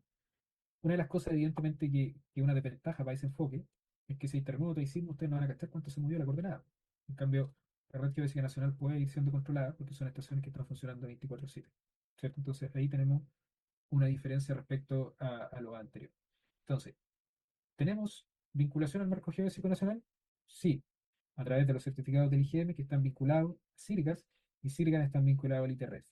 ¿Por qué le doy esta introducción? Que yo sé que me ha alargado un poco quizá. Tiene que ver porque si ustedes se fijan en todo ese proceso, GPS, que es lo que tenemos que ver en este curso principalmente, es clave, ¿cierto? ¿Y por qué es clave? Porque ustedes me pueden decir, profe, una estación total, ¿me sirve? No lo veo tan claro. ¿Y por qué no lo veo tan claro? Porque la estación total, en el fondo, necesita posicionarse sobre un punto con coordenadas conocidas para comenzar a hacer la radiación o hacer trilateración, quizás, perdón, hacer estación libre. Sin embargo, eso no es posible. Entonces, eso está pensado para trabajar con GPS. ¿Vale? Esa sería la diferencia. ¿Vale? Claudio, ¿puede interrumpir? O puede hablar, perdón. Profe, sí, cuando le compra uno al IGM un certificado, ¿le ¿Mm? compra en una base activa de esa que nombra usted, le compra un día o le compra el certificado y puede medir cualquier día? ¿Cómo es Buena pregunta, muy buena pregunta. Nos vamos a adelantar un poco, pero yo creo que vale la pena. Una cosa es que tú compres un día de medición, que ellos lo que te van a pasar básicamente es un archivo con datos, y otra cosa es que compres el certificado. El certificado es válido por un periodo de tiempo mientras ellos no cambien el marco actual. ¿Qué quiero decir con esto? Piensa que estamos en el 2018. En el 2018, el marco que había era 2016. Entonces, entre el 2016 y el 2021, había un marco que era el del 2016. Cuando hay un cambio, y ellos calculan de nuevo y te dicen ahora es sigla 2021, ese es el que comienza a correr para adelante. Entonces, mientras no cambie eso, tú hoy día puedes ir a medir cualquier día del año, ¿cierto? Y puedes ocupar esa coordenada para fijar tu punto de salida. Entonces, en términos prácticos, ahí estamos haciendo referencia a un sistema semicinemático, porque tú bien sabes que del 2021 hasta ahora sí han habido desplazamientos, pero nosotros estamos fijos al 2021 porque así lo plantea el IGE. Entonces, si el IGM calcula de nuevo, probablemente va a ser el 2024, 2025, lo que sea, ahí es el que comienza a correr para adelante. Entonces, hasta que el IGM no saque otro certificado, esa es la coordenada que vale. No sé si queda claro eso. Sí, sí, gracias, profe. ¿Sí? ¿Sí? Rodrigo, que escribió ahí en el chat, ¿quedó claro el comentario sobre respecto al team? ¿Sí? Bueno, sí, perfecto. Entonces, ¿dónde nos vamos a mover nosotros en el curso? Nos vamos a mover básicamente de aquí para abajo. ¿Y por qué nos vamos a mover de aquí para abajo? Porque Sirgas en algunas estaciones, sí, por favor, ¿quién quiere interrumpir? ¿Nadie? ¿No? Consulta con respecto a lo que dijo con el tema del certificado, ¿qué pasa en el caso de que cambie? ¿Hay que volver a comprar tu certificado para si uno hace una red geodésica? Claro, bueno, está tocando temas que son bien interesantes, porque si tu base técnica dice, yo he visto bases técnicas que dice, em, vincule su levantamiento al marco geodésico actual. Si tú vas hoy día al IGM, ¿cierto? Y te vende una coordenada de circa 2021, que vamos a ver todas las definiciones y todo lo otro. Sin embargo, también he visto bases técnicas que dice vincule su levantamiento GNSS o su levantamiento GPS a Circas. Entonces, el año pasado, por ejemplo, yo vi un proyecto para una minera grande, Patec, donde el consultor vio la base y dijo, ¿para qué compré el certificado si yo tengo uno del 2007? Y lo fijó. Y básicamente cumple, porque lo vincula a Circas, pero la base no especifica, ¿cierto? Si es al marco geodésico actual, sino vincula a Circas Chile. Entonces, cuidado con esa cuestión también. Mucho cuidado si tienen que escribir base técnica, mucho cuidado cómo interpretan la base técnica. Porque imagínate acá, en el ejemplo inicial, dice Datum Circas 2000. Teóricamente, si tú le colocas ahí un certificado de Circas 2021 nuevo, estaría incumpliendo la base, ¿no? ¿Qué creen ustedes? Sí, por la época. Claro, Circas 2021 y dice Circas 2000. Ahora, esa base es hace como 2 años. Una pregunta interesante que podríamos al final del curso analizar es por qué si estamos en el 2023, 2022 en esa base. ¿Por qué están pidiendo Circas 2000? Es una buena pregunta. Y después le podemos responder más adelante. Hay que anotarlo eso sí para que no se nos olvide. ¿Sí? Entonces, ¿dónde nos vamos a mover? Nos vamos a mover nosotros inicialmente, como les comentaba, en estos tres. ¿Por qué en estos tres? Porque la idea es que yo les pase un set de datos, GNSS, les diga cómo se obtuvo, ¿cierto? Tenemos que hablar un poquito de los diseños de las redes, todo ese tipo de cosas. Y ustedes logren procesar. Y logren procesar, ajustar, obtener coordenadas. Ese es el objetivo del curso. ¿Cierto? Evidentemente hay comentarios que ir haciendo. Y ese procesamiento de datos que vamos a hacer necesariamente tiene que tener un punto pivote con coordenadas conocidas. Y ese punto pivote es donde hay que tener clarita la película. ¿Por qué? Porque comprarle el certificado del IGM no es el único camino. No es el único camino. Ustedes pueden sacar un certificado de bienes nacional, ¿cierto? De hecho, hay proyectos que dicen que tú puedes vincularte a bienes nacionales. O también, si está ahí en Santiago, Sirgas libera algunas coordenadas de algunas estaciones. Por ejemplo, Sant, que está en Peldehue, tiene un certificado, claro, pero también tiene una coordenada Sirgas. ¿Cuál sería la diferencia? En que normalmente la coordenada Sirga es proporcionada de forma semanal. O sea, yo tengo 4 coordenadas Sirgas pasant en este mes. Y la coordenada SAT del IGM es una, que está en el 2021, ¿cierto? Está en el pasado. Entonces, en el fondo, todo el desplazamiento que ha habido entre el 2021 y el 2024 queda evidenciado si yo comparo la coordenada que me da Sirga, que es semanal, ¿cierto? Y la coordenada del certificado IGM que está calculada 3 años atrás, ¿cierto? Ahora yo le hago una pregunta de vuelta. ¿Existe algún momento que la coordenada Sirgas, que es dada semanalmente, sea igual a la coordenada del certificado del IGM? O sea, prácticamente lo mismo. ¿Creen ustedes que hay un momento que pasa eso? En el futuro, en el pasado podría ser, pero en el futuro es como sería una coincidencia, ¿no? En el pasado, justamente. Porque recuerden que la red geodésica nacional se calcula ocupando como pivotes las coordenadas síricas. Y como las coordenadas síricas vienen de forma semanal, una solución semanal de Sirga, en el fondo, si la red geodésica nacional fue calculada en enero del 2021, ellos ocuparon una solución semanal probablemente o del mes o anual a esa fecha. Entonces ahí hay coincidencia. Después, en el tiempo hacia adelante, como explica el compañero, lo único que va a ir existiendo es una diferencia. ¿Por qué? Porque la coordenada Sirgas Chile del IGM queda estática y la otra coordenada comienza a desplazarse en función de movimientos geodinámicos, todo eso. Queda más o menos claro, sí. Al momento de cálculo hay una consistencia entre ambas, pero como la del IGM permanece quieta, anclada al certificado, es siempre la misma. Y la otra, como va teniendo soluciones semanales, se va desplazando, deformando respecto a la del certificado. ¿Está claro eso, más o menos? Sí, 15 minutos, ¿sí? Y ahí comenzamos con la parte de lleno de GPS, ¿vale? Para vale. que podamos avanzar. Ojo, yo creo que nos vamos a extender un cachito. Así que 9:30, quizás nos extendamos 15, 20 minutos. Yo sé que el horario está hasta las 9:30, pero vale la pena, creo, para profundizar algunas cosas. Y bueno, queda grabado, el que no puede revisar después ahí los videos con todo eso, ¿vale? 15 minutos son un cuarto para las 9, a las 9 volvemos, ¿vale? Vale, Ok, perfecto. Vale, Vale, profe. Bien, muchachos, podemos seguir, por favor, para que podamos avanzar, ¿vale? ok. Profe. Entonces, ¿ven la pantalla? Sí, me imagino. Sí, sí se ve. Satélite. Ya, ahí, justamente. Entonces, hay 3 libros que pueden ocupar para esta parte ya de GPS, están ahí en la página también. De igual forma, les voy a compartir otras cosas más, que déjenme acomodar un poquito la página. El PPT también se los voy a compartir. Entonces, ya nos tenemos que meter de lleno en GPS, considerando, ¿cierto?, que nos va a servir para toda esta pega, con toda la introducción que hicimos delante, y vamos a poder comenzar a trabajar, ¿cierto?, ya en la definición.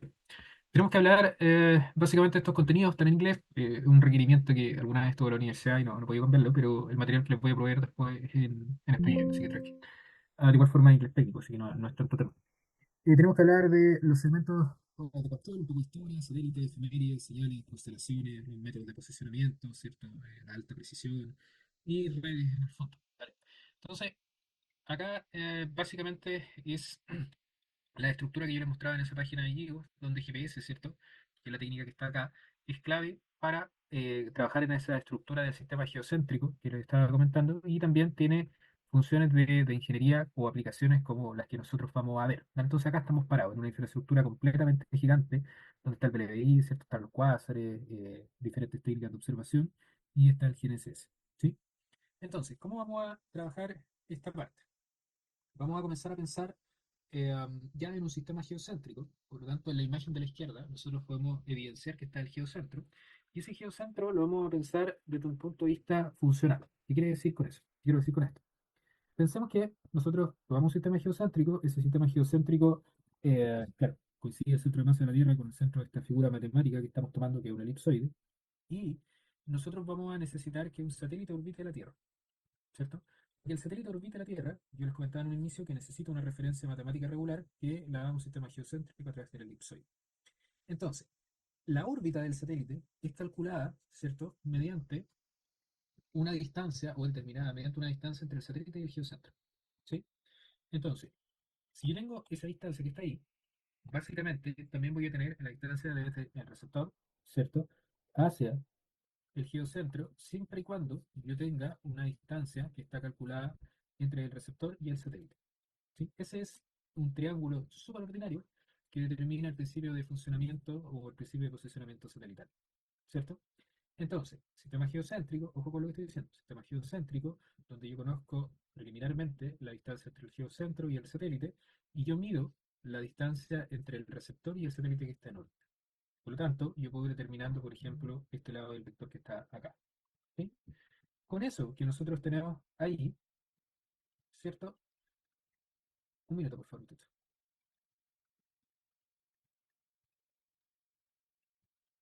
Con eso que nosotros tenemos ahí, podemos identificar ya el principio de funcionamiento, que es la determinación de distancia que voy a tener entre el satélite y el receptor. Para poder abordar esa consideración, nosotros necesitamos necesariamente tener algunos parámetros acá envolvidos. ¿Y cuáles serían esos? La distancia a un satélite, el rango, que va a ser la posición del satélite menos la posición del receptor, que está dado ahí, y vamos a tener también esta imagen que tenemos acá, donde yo tengo que determinar esa distancia en al menos 3 satélites para que yo pueda obtener la coordenada del receptor. ¿Se logra ver eso que está ahí o no? ¿Alguien lo logra ver? Si lo puede repetir, profe, me quedo medio. Ya, no hay problema. Un minuto, por favor. Como hay un pequeño percance. Ya. Sistema geocéntrico. ¿Estamos todos donde mismo? ¿Sí? Eso está claro, profe. Está claro. Entonces, el satélite que está en órbita, ¿cierto? va a necesitar conocer una distancia hacia el geocentro para determinar su órbita. Ese es el principio inicial. Para yo poder determinar la posición del receptor, inicialmente, yo debo medir la distancia entre el satélite y el receptor, que está ahí. ¿Sí? Entonces, delante, cuando alguien me preguntaba, no, alguien comentaba muy bien, decía, profe, en estricto rigor el GPS no mide coordenadas. No, pues no mide coordenadas. Lo que hace es medir un rango desde el satélite al receptor. ¿Me entienden eso? Una Sí. distancia. Profe, ¿Sí? cuando habla de posición no habla tampoco de precisión, ¿cierto? Porque No. Posición de momento. No hemos hablado de precisión ni nada de eso. Ok, Solo posición. Es una buena pregunta esa, Gonzalo, pero eso va un poquito más adelante. Un chiquitín ya, más adelante. ¿Vale? Entonces, mi punto ahí es que yo tengo que determinar la distancia entre el satélite y el receptor. Cuando yo tengo esa distancia, ¿cierto? Yo voy a poder ir determinando, ¿cierto? Posiciones del receptor en la superficie física de la Tierra. ¿Ya? Pero para que eso pase, yo no puedo tener solamente una distancia a un satélite. ¿Y por qué no puedo tener una distancia a un satélite? Porque yo tengo, y como el sistema es geocéntrico y tiene latitud, longitud y altura elipsoidal, o X y Z, yo necesito al menos tener una coherencia entre la cantidad de distancias que determino y las incógnitas que yo no sé. ¿Ya? ¿Cómo lo podemos relacionar eso con un ramo pasado? ¿Se acuerdan que cuando nosotros hacíamos mínimos cuadrados, bueno, algún grupo lo hizo con el profe CP, a ver, me acuerdo, creo, ¿cierto? Cuando se hacía mínimos cuadrados, ustedes siempre tenían una condición, que tenían que tener más observaciones que incógnitas. En este caso, de GPS, podemos ocupar esa misma explicación para entender el posicionamiento. ¿Por qué? Porque si mis incógnitas son tridimensionales, X y Z, latitud, longitud, altura elipsoidal, yo, si quiero resolver el sistema en alguna medida, voy a tener que tener al menos tres distancias. Entonces, la imagen de abajo, que está ahí, en un sistema perfecto, ¿cierto? Implicaría que yo conociera la distancia de tres satélites que están sobre mí, ¿cierto? Y si yo conozco las tres distancias que están sobre mí, en términos de tres satélites, yo voy a poder determinar la coordenada de mi punto. ¿Les quedó claro eso más o menos? Ahí, Sí, profe. 3 para 3, ¿sí? Sí. 3 para 3. Ahora, si esto fuera así, como se lo estoy explicando, el posicionamiento satelital sería súper fácil. ¿Y por qué sería súper fácil? Porque es resolver un sistema de ecuaciones, no más que eso, ¿cierto? Es como es como la estación libre que veíamos en túnel. Es el mismo ejemplo que está ahí.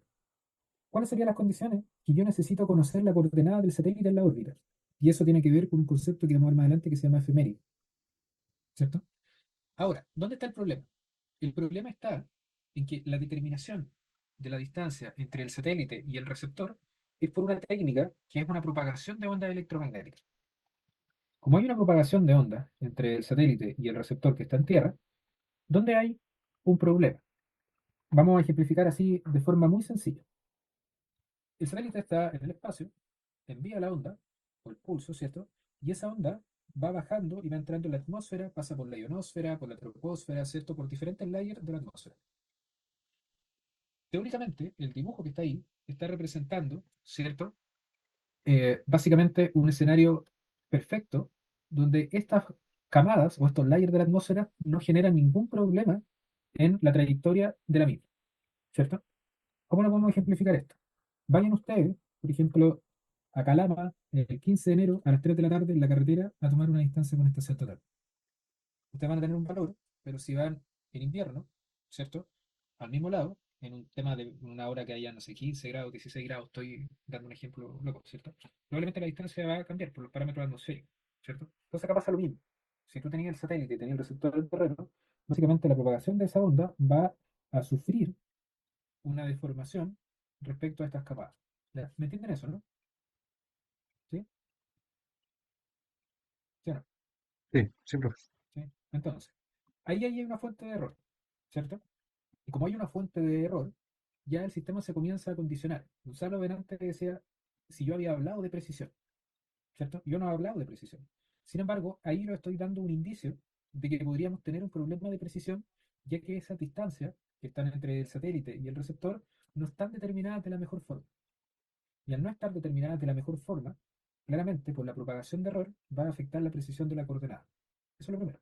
¿Vale? Entonces, es un sistema que en la teoría funciona bien, ¿cierto? Sin embargo, mientras nosotros más lo acercamos a la realidad, ya nosotros nos encontramos con fuentes de error, ¿cierto? Ahora, yo estoy hablando de calcular distancia entre el satélite y distancia hasta, perdón, el receptor. Claramente yo no tengo una regla para medir eso. Yo ocupo la propagación de ondas electromagnéticas para hacer eso, ¿cierto? Entonces la onda sale y llega al receptor. ¿Qué capacidad tiene que tener el receptor? El receptor tiene que tener la capacidad, ¿cierto?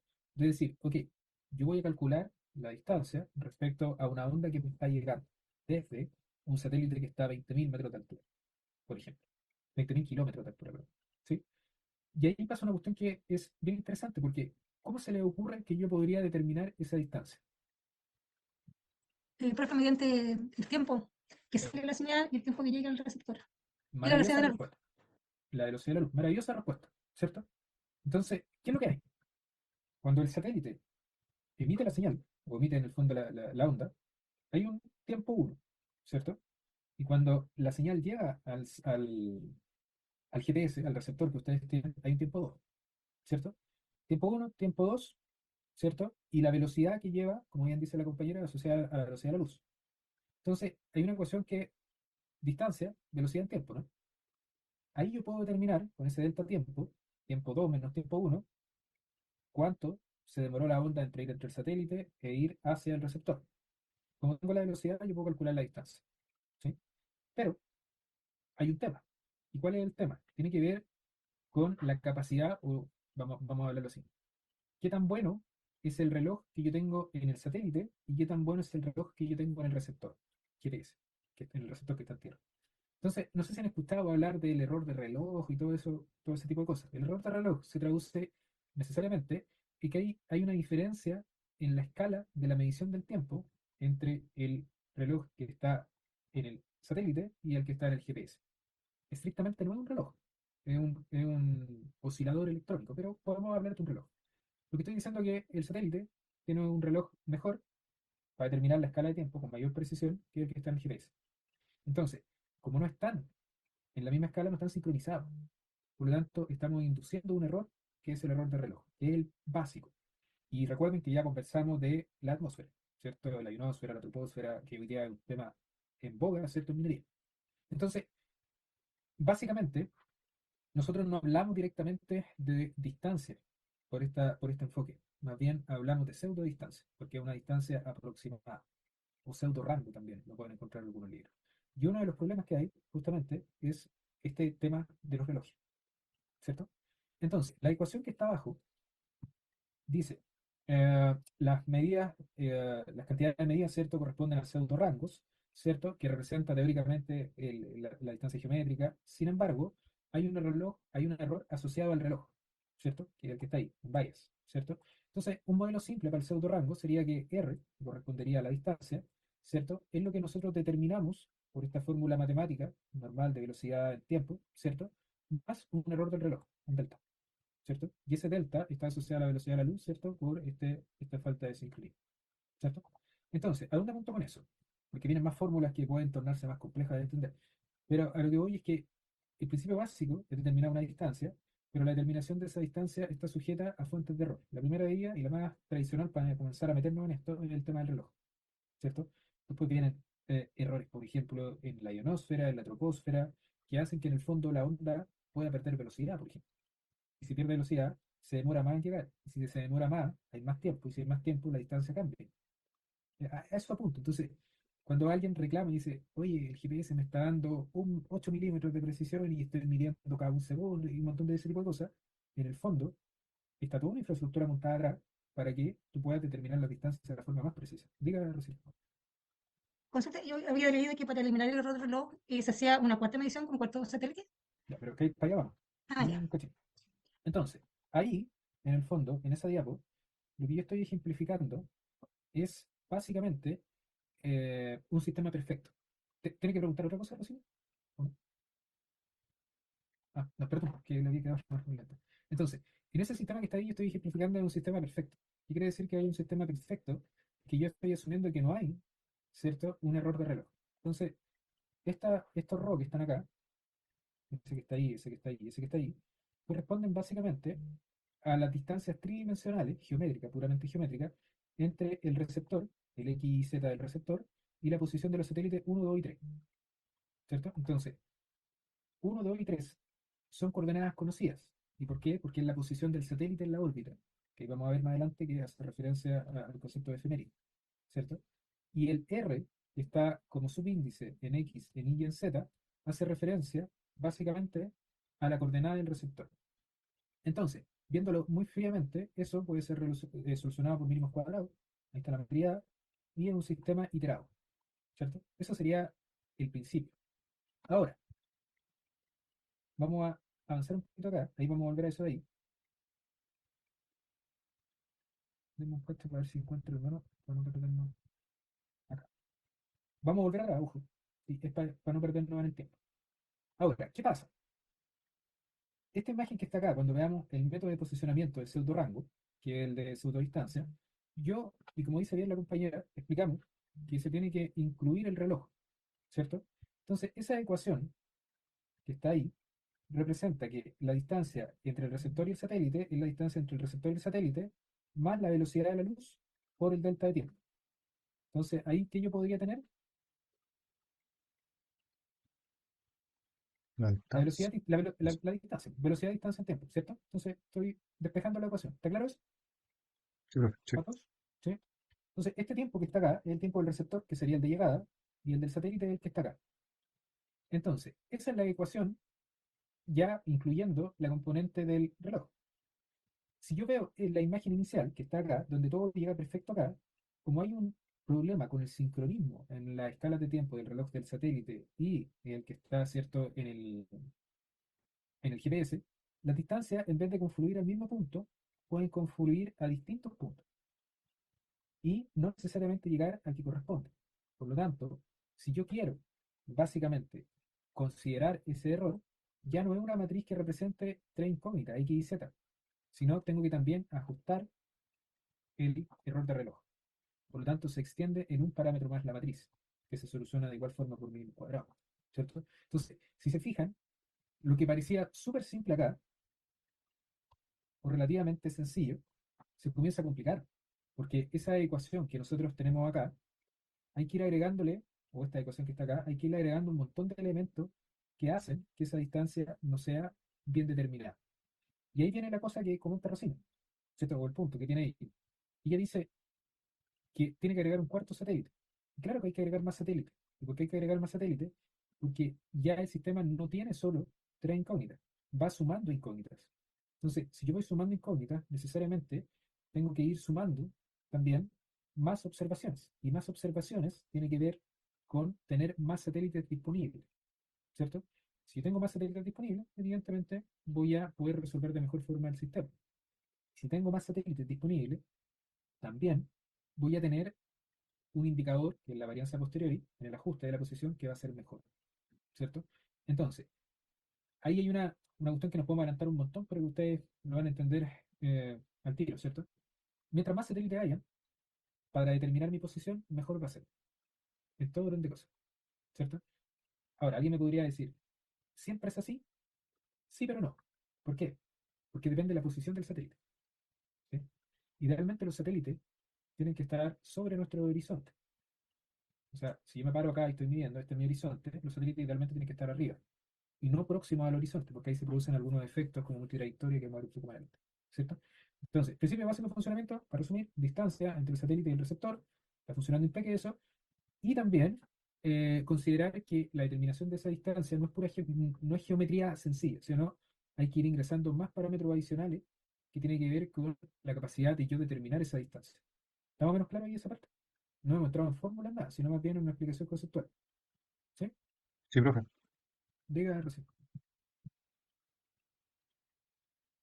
Dígame recién, estamos escuchando. Disculpe, cuando calculamos la distancia de esta manera es cuando se dice que un sector trabaja con código. Ya, sí, pero ahí la pseudo distancia, claro, está ahí adelantando un poco. Yo sé que está harto de eso, pero tengo que ir un poco más lento, porque tenemos que hablar de la forma de determinar la distancia. Una es por tiempo de vuelo, ¿cierto? Y la encriptación por código, que hay que verlo un poquito más adelante, y la otra es por diferencia de fase, que es más preciso, ¿vale? Pero ahí vamos a ir analizando eso, ¿vale? Diga, Rocío. No, profe, nada, gracias. Sí, pero está en la línea. O sea, no, si yo le pregunto para aclarar, para estar segura de Sí, pienso, no, gracias. está perfecto. Útil. Entonces, acá, cuando nosotros ya entendemos el principio de funcionamiento, ¿cierto? Del posicionamiento satelital, tenemos que hablar un chiquitito de cómo llegamos a eso, ¿cierto? Porque no es que alguien haya dicho, ya, un día para otro se me ocurre poner un satélite en órbita y comenzamos a trabajar. El posicionamiento por satélite es el fin de una serie de desarrollos que se realizaron en la historia en plena, vamos a decir así, Guerra Fría, ¿cierto? Entonces, vamos a saltar un poquito de Kepler y vamos a entrar acá, ¿sí? Todo lo que yo he estado comentando del principio de funcionamiento, de cómo GPS nos sirve en términos geodésicos actuales, que es la técnica más empleada, parte con algunos desarrollos históricos. Entonces, el principio de funcionamiento lo tienen que tener en la cabeza, puede ser una pregunta de prueba, ¿cierto? Hay que entenderla bien, todo lo demás. Pero ese es, para llegar a esa conclusión, pasaron por varias cosas antes, ¿cierto? Y hay un proyecto que podríamos situarlo como uno de los más relevantes al inicio de la era espacial, que tiene que ver con el Paideos, ¿cierto? Estos domos que ustedes ven acá, ¿cierto? Es un sistema que es la primera aproximación satelital que podemos encontrar, donde lo que hay básicamente es una cámara, que lo que hace es tomar una foto de los astros, ¿cierto? Y ocupar principios de fotogrametría para ir determinando posición, el proceso inverso, ¿cierto? Entonces, han, yo no sé, pero no sé si lo alcanzaron a ver en foto o algún profe de geomática lo debe haber comentado. Antiguamente, ¿cierto? Cuando uno hacía fotos, te pasaba una cuestión que es un restituidor fotogramétrico, no te colocaban dos láminas, tú podías ver en profundidad, veías calculaba, y georreferenciada y todo lo demás. Ese principio es el mismo que se ocupaba en este proyecto, ¿cierto? Entonces, la idea es que tus telescopios vieran una parte del espacio y otro que estuviera en otra locación también veían la misma parte del espacio, y ahí básicamente se generaba ese principio, ¿sí? Ese proyecto, ¿cierto? Se enmarca dentro de la primera aproximación a un sistema, vamos a decir así, satelital o espacial, ¿cierto? Podríamos situarlo, el Paideos, como un sistema óptico, ¿cierto? Donde nosotros encontramos visuales o fotográficos, ¿cierto? Tomáis una foto con diferentes cámaras, que son las que están ahí, o también realizáis observaciones con registro fotográfico a partir de teodolitos con esa característica, y eso sería óptico, ¿vale? La diferencia es que, claro, estáis mirando el espacio, ¿vale? Cuando ya nosotros queremos hablar de GPS, estamos hablando de un rastreo que es de tipo electrónico, ¿cierto? También está el fotoeléctrico ahí metido, ¿cierto? Pero básicamente el electrónico se fundamenta en determinar distancias mediante la propagación de onda electromagnética. Esa es la salida. Entonces, por ejemplo, yo les comentaba delante del VLBI. El VLBI es una técnica electrónica para determinar distancia, siempre tiempo de arriba en el fondo, que es basado en interferometría. Y acá comienza las medidas de distancia del efecto Doppler. El efecto Doppler lo vamos a tratar un poquito más adelante. ¿Y por qué hay que tratar el efecto Doppler? Porque el NNSS o el Argos son dos proyectos preliminares a GPS que basan la determinación de posicionamiento en Doppler, ¿sí? De hecho, si ustedes ocupan algunos GPS muy antiguos, que probablemente ya están descontinuados, ¿cierto? Hay algunos archivos que vienen con data Doppler, ¿vale? Ahora, si ustedes se compraron un GPS hace poco, ¿cierto? O cualquier cosa, no, ¿cierto? Ya viene solamente con medidas de distancia. Y en la medida de distancia, ya sea por diferencia de fase o por pseudorangos, uno tiene sistemas como el SECOR, sistemas como el láser, radar, y ya caemos en fase, perdón, en GPS, ¿sí? Y la medida de fase, que era lo que comentaba la compañera delante, también tiene que ver con GPS. Voy a ejemplificar una cosa. Si usted va, por ejemplo, a Leica, hoy en día, o va, por ejemplo, a Trimble o a Top, y usted pide una estación total, la persona que le va a vender le va a decir, ya, ¿para qué necesita la estación total? Usted le dice, no, mira, yo quiero hacer levantamientos rurales, quiero hacer loteo, ¿cierto? Y él te va a decir, ya, acá hay una estación que vale tanto. En cambio, si tú vas y le decís, no, mira, yo quiero hacer monitoreo geodésico, yo quiero controlar la deformación de una estructura, te va a pasar otra estación que va a ser ostensiblemente más cara. Las estaciones miden distancia, ¿cierto? O calculan distancia a partir de un láser que sale y vuelve, que es el mismo principio de GPS. ¿Por qué es tanta la diferencia? Porque la estación total, para trabajos comunes y corrientes, ocupa la técnica del pseudo-rango en alguna medida, tiempo de vuelo. Sale la onda de la estación, rebota en el prisma y vuelve. Se toma el tiempo, se divide por 2 y se calcula la distancia. En cambio, las estaciones que son para alta precisión ocupan una técnica que se llama diferencia de fase, que la onda sale, vuelve, y en el fondo lo que hace la estación es calcula las diferencias de la fase que sale y que entra. Y cuando él calcula esa diferencia, multiplica por una escala y calcula la distancia. ¿Cuál sería la diferencia? Es que la diferencia de fase, para la redundancia, es ostensiblemente mejor en términos de precisión que la de tiempo de vuelo. Entonces, esas dos metodologías uno las puede extrapolar para GPS, ¿ya? Y vamos a ver la forma de descubrir cómo lo hace y todo lo demás. Pero esos serían los dos caminos, ejemplificando con estaciones totales, ¿vale? Por eso hay unas más caras y otras más baratas, ¿vale? Y ese es el de la medición de distancia, fase y medición de distancia de pseudo rango, ¿vale? Cuando uno analiza la historia, ¿cierto? Eh, no necesariamente todo parte de acá, ¿cierto? Como les decía anteriormente, están estos sistemas ópticos, está la interferometría, el efecto Doppler, y también además de la técnica, hay una diferencia entre el enfoque. ¿Por qué? Porque GPS, que es lo que nosotros conocemos como eh, Global Positioning System, ¿cierto? Es una iniciativa que inicialmente deviene de algo militar, ¿ya?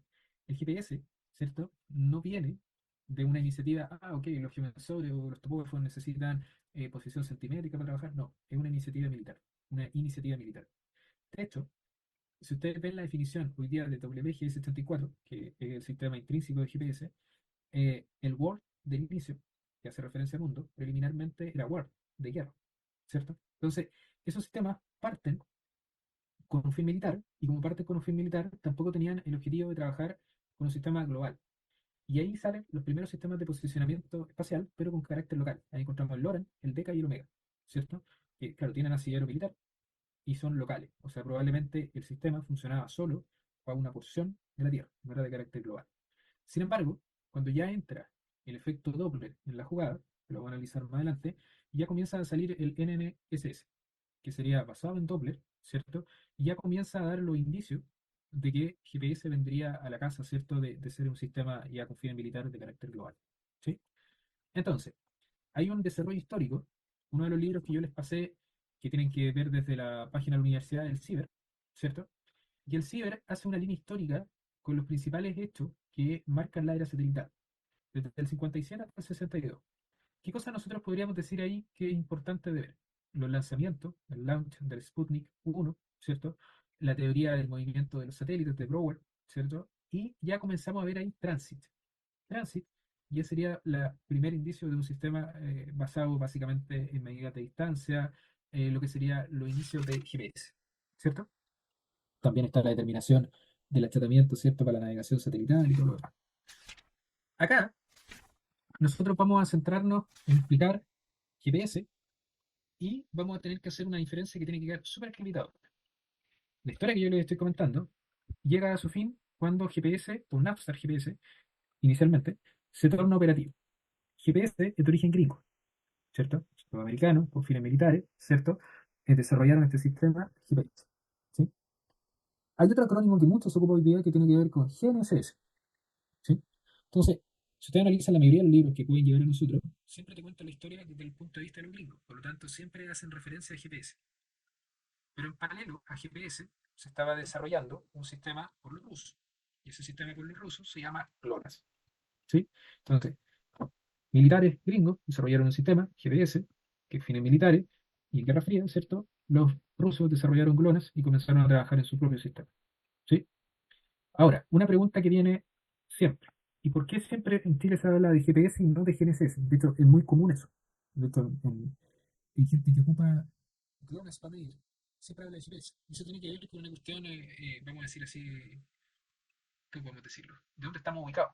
¿Cierto? Los primeros GPS también que llegaron, los primeros receptores para hablar que llegaron a Chile, probablemente solo rastreaban GPS. O con seguridad, solo rastreaban GPS. Solo servían para esa constelación, ¿cierto? Entonces el concepto de GPS se entiende en alguna medida como todas las constelaciones que tú vayas a tener. Pero en cierto rigor, GPS es bilingüe, GLONASS es de los rusos inicialmente, y cuando tú logras trabajar en simultáneo con GPS y con GLONASS, tú hablas de GNSS, porque es un sistema que permite operar en simultáneo con GLONASS y con GPS. ¿Eso está claro? Sí, profesor. Sí, profe. Sí, profe. Sí, sí, profe. Ahora, el otro día, no, hace unos meses ya, un colega nos decía, o me decía, particular Felipe, mira, GNSS es GPS y GLONASS. Pero en cierto rigor, hoy en día, con la tecnología, sobre todo con los chinos, con los GPS chinos, hoy día GNSS hace referencia a GPS, GLONASS, Galileo y Beidou, al menos. Entonces, GPS, gringo, GLONASS, ruso, Beidou, chino, Galileo, europeo. Galileo, que es el sistema de la Unión Europea, de la ESA, ¿cierto? Que tiene harto que ver ahí, de la Agencia Espacial Europea, es el único que en su origen no tiene un fin militar, es fin civil, ¿no? Beidou, ¿cierto? Previo a la actualidad, ¿cierto? Tenía otro nombre, que era Compass, ¿cierto? Después cambiaba y todo. Entonces, hoy día cuando alguien me dice a mí, GNSS, claro, tú tenés muchas opciones. GNSS, alguien lo puede entender como GPS más GLONASS, y GNSS para mí hoy en día, GPS, GLONASS, Galileo, Beidou. ¿Ya? Vamos a desmitificar una cuestión. Hace un tiempo, un colega me decía, fui a donde una empresa que vende GPS y me dijo que yo podía tener GPS, Galileo, GLONASS, Beidou, y además yo podía tener la constelación India y la de Japón. Así que me quedé con ese porque mientras más satélites, mejor. Entonces, ahí vamos a mostrar un análisis súper interesante, porque uno tiene cobertura global y uno tiene cobertura local. Las que son globales hoy día, GPS, GLONASS, Galileo y Beidou. ¿Qué quiere decir que sean globales? Que sirven para todo el mundo. Y hay otros locales, como la de Japón, QZSS, que es solamente para el territorio japonés. Claro. Y la India, IRNSS, que es solo para India. Ahí podemos ver cómo orbitan esos satélites y todo lo demás. Hoy día GNSS, el estricto rigor, es el concepto que les estoy dando. ¿Estamos claros ahí? ¿Sí? Sí, profe. Sí. Bien. Profe, el estricto rigor, ¿esto se podría mezclar entonces o no? Claro, cuando tú decís que tenéis posicionamiento GNSS, tú estás determinando distancias. Recuerden que la clave es determinar distancia del satélite. Tu posición es obtenida calculando distancias provenientes de satélites rusos, satélites gringos, satélites chinos y satélites europeos de Galileo. ¿Cachai? Previamente, en un inicio, los GPS más viejitos solo podían rastrear GPS. Entonces, como solo podías rastrear GPS, tú solo tenías posición con satélite GPS. ¿Cachai? Pero hoy en día, un receptor medianamente decente, ¿cierto? Medianamente, a ver, no creo que se confunda eso. Medianamente decente quiero decir que hace lo que dice que hace. Porque no hemos topado con un montón de receptores que dicen cosas que en verdad no hacen. ¿Ya? Pero eso lo cuento. Un receptor que te dice que es multiconstelación y que te dice, mira, yo tengo GPS, Clona, Galileo, Beidou, cuando tú estás midiendo con el GPS, ¿cierto? Esa coordenada es el resultado de distancias calculadas a satélites de todas las constelaciones en simultáneo. ¿De acuerdo? Está ahí, ¿no? De diferente origen. ¿Sí? Sí, sí, profe. Ya. Entonces, para volver ahí al diapo y avanzar un poquito más. GPS, ¿cierto? Ahí está lo que yo le había comentado, en la cercanía, ¿cierto? Los inicios de la década del 70, el Departamento de Defensa, ¿cierto? Define que necesitan posicionamiento visando fines de guerra, ¿cierto? Entonces ellos dicen, no, mire, nosotros necesitamos posicionamiento porque es clave, ¿vale?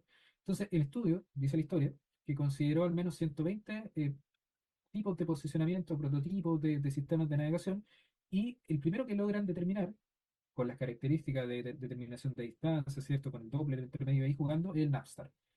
Sistema de navegación con tiempo y rango. Entonces el tiempo es lo que se demora la frecuencia, la onda en salir del satélite al receptor, y el rango es la distancia que intenta calcular, o la pseudo distancia en estricto rigor. Y después de eso decanta en el GPS, Global Position System. ¿Sí? ¿Qué cosas son importantes ahí? Hay otros proyectos también, en paralelo al DoD, ¿cierto?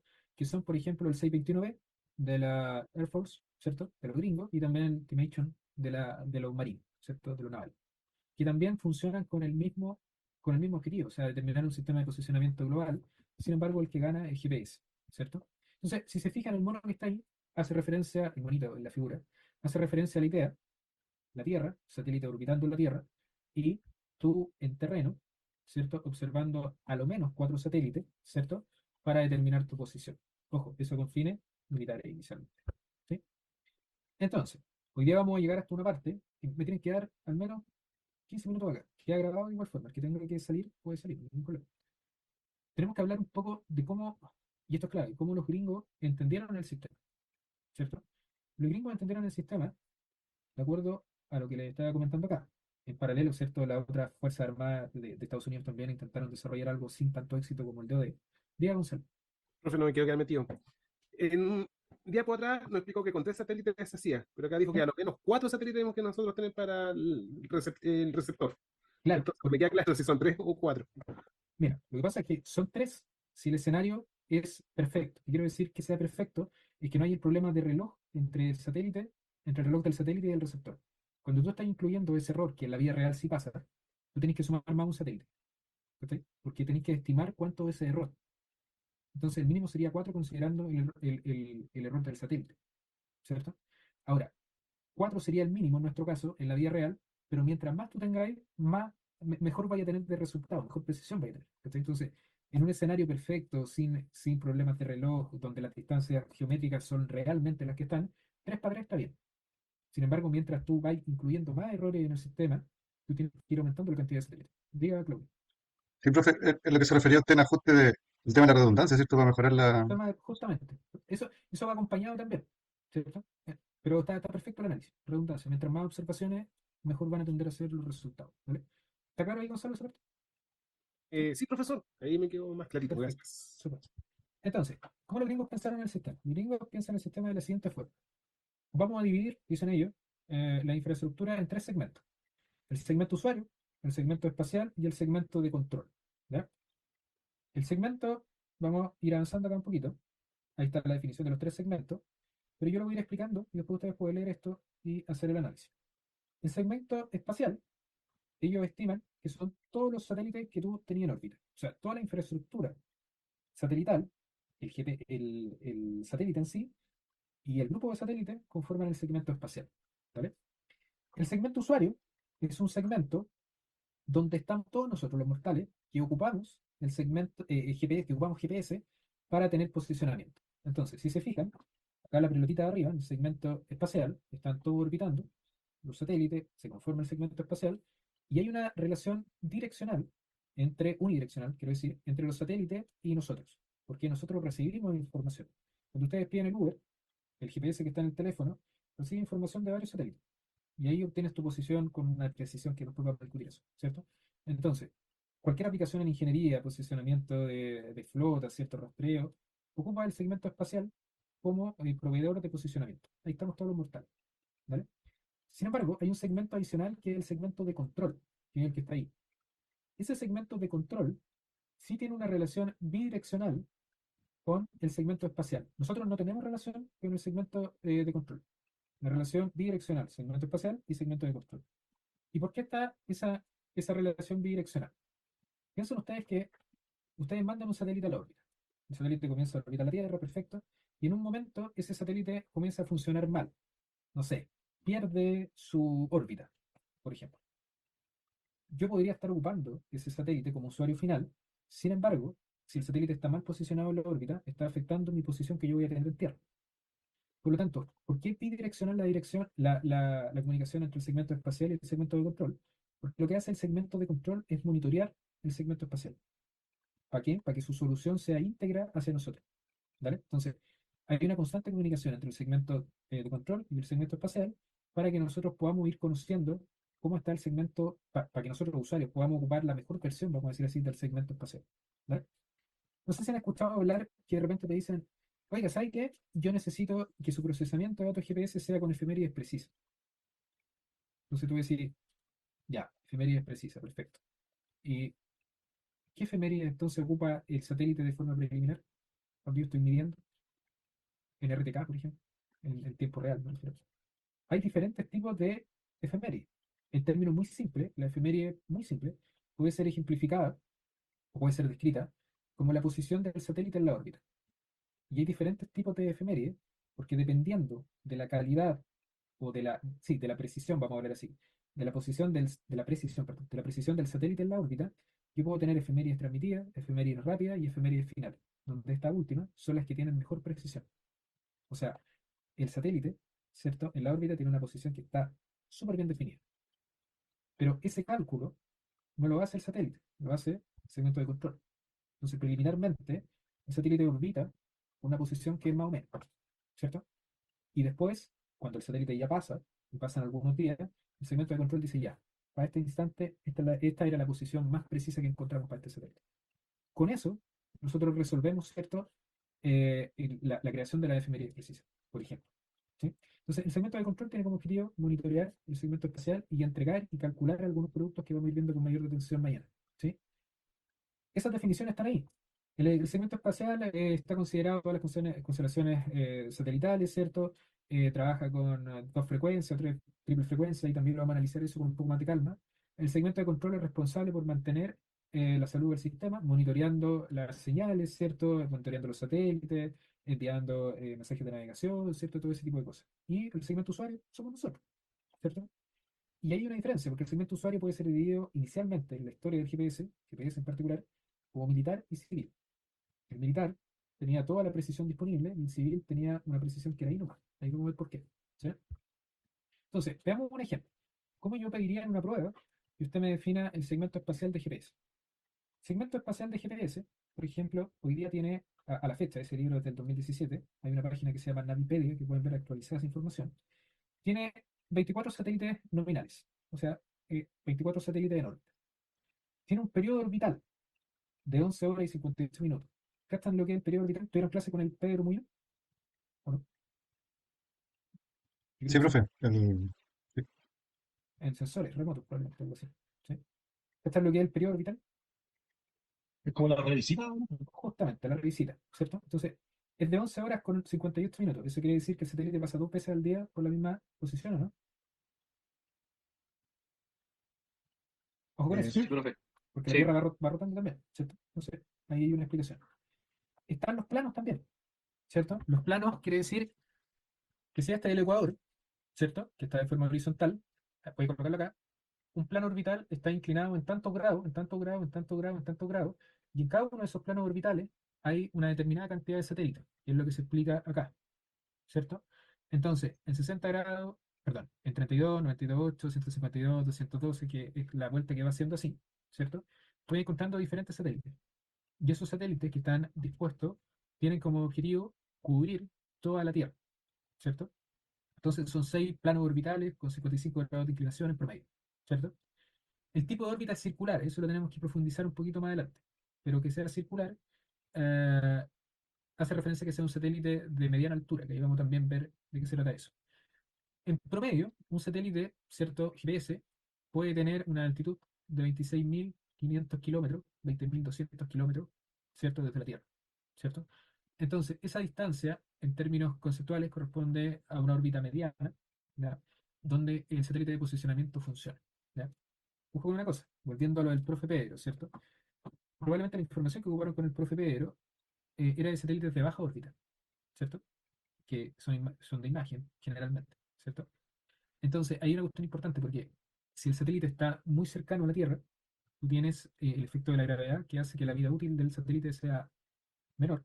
Y también tienes un montón de perturbaciones en el trayecto del satélite en la órbita. Entonces, lo que se busca con una órbita media es que el satélite no sea tan afecto a eso, ¿cierto? Entonces, órbita media. También hay órbitas altas, ¿cierto? Que vamos a ver en qué casos se ocupan, ¿cierto? Pero en general, todas las constelaciones, GPS, Corona, Galileo, Beidou, incorporan órbitas medianas, ¿vale?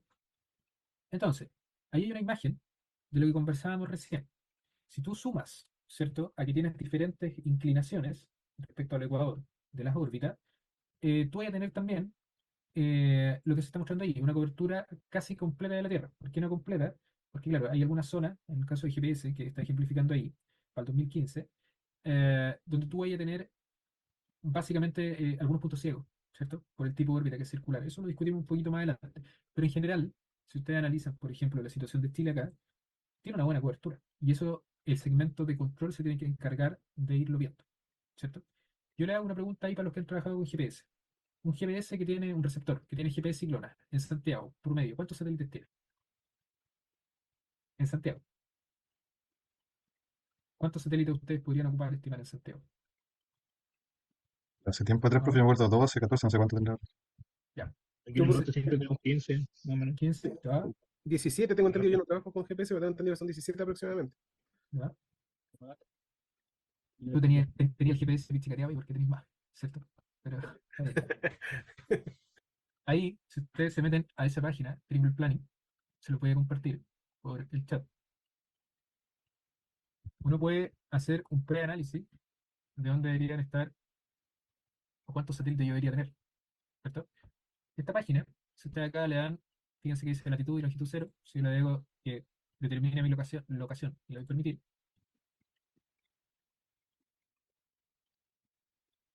ahí la determinó, ¿cierto? Sub 33, entonces debería estar acá, en mi casa, justamente en Santiago. Ahí está. Una aproximación, ¿cierto? Yo puedo decir que estoy acá, ¿cierto? En Santiago, lo voy a dar a aplicar. Y acá hay una vista. Esta herramienta la vamos a ocupar después, pero estoy ejemplificando nomás. Mira la gráfica del cielo. En la casa, en el departamento de vida, esos son los satélites que están orbitando sobre mí. Entonces, si yo quito acá el panel de la izquierda el GLONASS, el Galileo, el Beidou y el QZZ, debería tener 1, 2, 3, 4, 5, 6, 7 GPS y se activa el GLONASS. 8, 9, 10, 11, 12, 13, 14, 15, 16. El compañero andaba ahí en lo cierto, ¿cierto? Entonces, eso es lo que debería tener. Ahora, si yo activo el Galileo, se suman algunos, y si activo el Beidou, hartos más. Beidou debe ser bien, es una de las constelaciones más sólidas que hay hoy día, ¿cierto?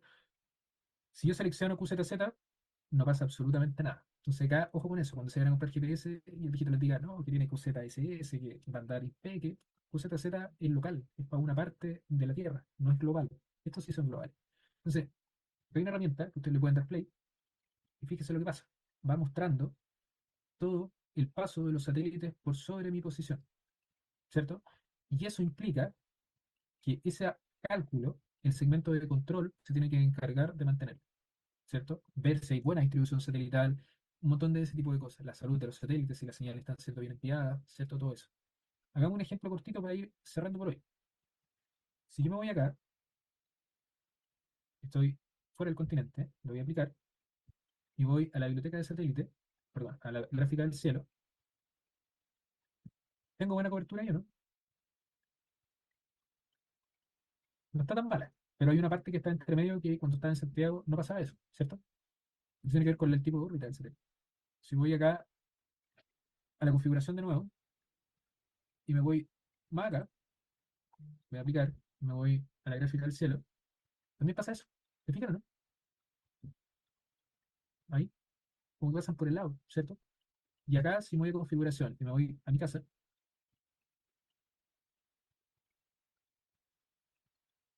tengo ahí, me voy a aplicar y voy a los gráficos, cambia, ¿no? Un poco, sí, pues, Sí, poquito, bastante. ¿cachai? Y cambia porque la explicación está por ahí, ¿cierto? Esta zona ahí probablemente por el tipo de órbita no cubren tanto, ¿vale? Pero eso es una cuestión que, a no ser que tengamos que ir a hacer un levantamiento allá, es crítica, ¿cierto? Vamos a terminar con esta tabla hoy día, para no extendernos tanto. Tiene que ver con una cuestión que tiene dos explicaciones. La primera de ellas es una explicación práctica y la segunda es una explicación histórica, ¿cierto? Vamos a ir por la histórica primero. Los GPS no es que un viejito haya salido un día y dice ya, 24 satélites para el espacio. Esos tienen bloques y los bloques hacen referencia a los lanzamientos. ¿Ya? ¿Qué quiero decir con bloques o lanzamientos? Hay una primera generación de satélites, ¿cierto? En el caso de GPS en particular, que se lanza el 78, que corresponden al bloque 1. ¿Sí? Al bloque 1. Y el bloque 1, ¿cierto? Diseña satélites por una empresa, ¿cierto? Y tiene vida útil de 5 años. O sea, el satélite está definido para que funcione en esa escala, en ese tiempo. ¿Sí? Tiene el peso, tiene el sistema, tiene un panel solar, ¿cierto? El pilot no lo va a poner de cero, de momento. Pero hay un reloj también que es de rubí y de cesio. Esos relojes son altamente precisos. Y ahí está el fundamento del tema de la sincronización que hay con el receptor. Ningún receptor tiene ese tipo de reloj, ¿cierto? También acá está la explicación. Rubí y cesio tienen esa estabilidad. Estabilidad podemos hablar de comportamiento o de la capacidad de determinar tiempo, ¿cierto? Es amplia, es súper alta, ¿sí? Y acá entramos en un tema de señales, que eso lo tenemos que conversar en unas clases más, ¿sí? Muchos de ustedes han escuchado L1, L2, ¿sí? Pero vamos a quedarnos con que el primer bloque tiene L1, L2, ¿sí? Comienzan a avanzar, ¿cierto? Los bloques, van aumentando considerablemente la vida útil, porque hay un desarrollo tecnológico por medio, y el primero era bien liviano. Después comenzaron a crecer, ¿cierto?, en tamaño, ¿sí? El sistema también se fortaleció, claro, porque son más pesados, necesitan también más carga. El panel solar también creció, 28 metros cuadrados y el primero tenía 5 metros cuadrados. Los relojes van cambiando, rubidio, cesio, cesio rubidio, este solo de rubidio, cesio rubidio y el último es rubidio, hermano, GPS 3. ¿Sí? La estabilidad de los relojes tiene una mejora. De hecho, el último tiene 5 a la 14, ¿cierto? Y el primero tiene 13 y 13, ¿vale? Y acá las señales tienen la explicación práctica. L1, L2, L5, L1, L2, L5. ¿Sí? Si se fijan, los tres primeros lanzamientos de GPS, ¿cierto? Ellos rastrean o envían señales que ahí vamos a verla en L1, en L1 y L2. ¿Sí? Y los últimos dos, perdón, incorporan L5, ¿ya? Que es lo que se conoce hoy día como triple frecuencia en posicionamiento GPS. Entonces, L5 es una señal más que contribuye, en el fondo, a la capacidad de posicionamiento, ¿sí? Entonces, ¿dónde podrían tener una pega? Los que tienen GPS ya pueden estudiar una hoja de datos. Hoja de datos es la especificación técnica que dan cuando ustedes les compran, cuando compran GPS. Podemos analizar una quizás mañana, ¿cierto? Pero ahí también hay una diferencia, porque una de las preguntas es normales, ¿por qué hay GPS tan baratos y GPS tan caros? ¿Sí? Hoy día, ¿con cuál valor está armado un sistema? 2 GPS, ¿cierto? Y podía hacer pegas perfectamente. Pero también hay GPS que cuestan $50.000, quizás. Entonces, una de las cosas que puede estar ahí entre medio tiene que ver con esto. Porque que diga que el satélite es GPS, sí, perfecto. Pero ¿qué señales tiene? Esa es una pega que tenemos para mañana, estudiar las señales, ¿cierto? Cómo se comportan, qué tiene que ver eso, qué hace, qué no hace, ¿cierto? Entonces, esa tabla es importante, ¿vale? Hay acá algunas cosas, y para ir cerrando, yo creo que estamos en condiciones de mandarle un análisis chiquitito a esta tabla, que es el resumen de las constelaciones que hoy día trabajamos, ¿vale? Vamos a centrarnos en cositas bien específicas. GPS, 24 satélites. Lonas también. Beidou dice 27, 3 y 5. Qué raro, ¿no? ¿Sí? Galileo 30, UZSS 3 y 1 y IRNS 4 y 3. ¿Por qué? ¿Se acuerdan que yo les decía que había una órbita mediana, MEO, MEO, MEO, y ahí sale IXO y GEO. MEO, IXO y GEO, IXO y GEO. Generalmente, no, en este caso siempre, la órbita MEO, ¿cierto? Si ustedes van acá a la tabla, donde dice cobertura, son globales, ¿sí? Sin embargo, cuando encontramos órbita IXO, ¿por qué hace esta separación? Porque la órbita IXO y la GEO, que es geoestacionaria, son de carácter local, ¿sí? O sea, están solo para una región, ¿vale? Si ustedes analizan QZZ, no tiene MEO, y acá tampoco tiene MEO, solo tiene IXO, GEO, que son satélites geoestacionarios. Entonces, ¿dónde está, para quedar grabado, no debería decir esto, pero sí, ¿dónde está la estafa al inicio con Beidou? Los primeros satélites Beidou eran de característica IXO y GEO, que son 3 y 5. Entonces, venía alguien y te decía, mi GPS tiene Beidou. Y tú ibas y lo ibas a probar a terreno, con uno que era GPS y GLONASS, y rastrear los mismos satélites. Y el viejito ahí comenzaba la colectora, uy, debería, si tiene Beidou, si pagué por Beidou y todo lo demás. Pero los primeros lanzamientos de Beidou eran IXO GEO. Entonces, uno estaba esperando el satélite en Chile, y el satélite estaba orbitando solamente sobre China. Entonces, nunca iba a tener esa solución en tu GPS en Chile, ¿cierto? Ahora no, ahora es diferente, porque hay satélites MEO, que son 27, los últimos lanzamientos, que ahí sí tú tenés cobertura global, ¿cierto?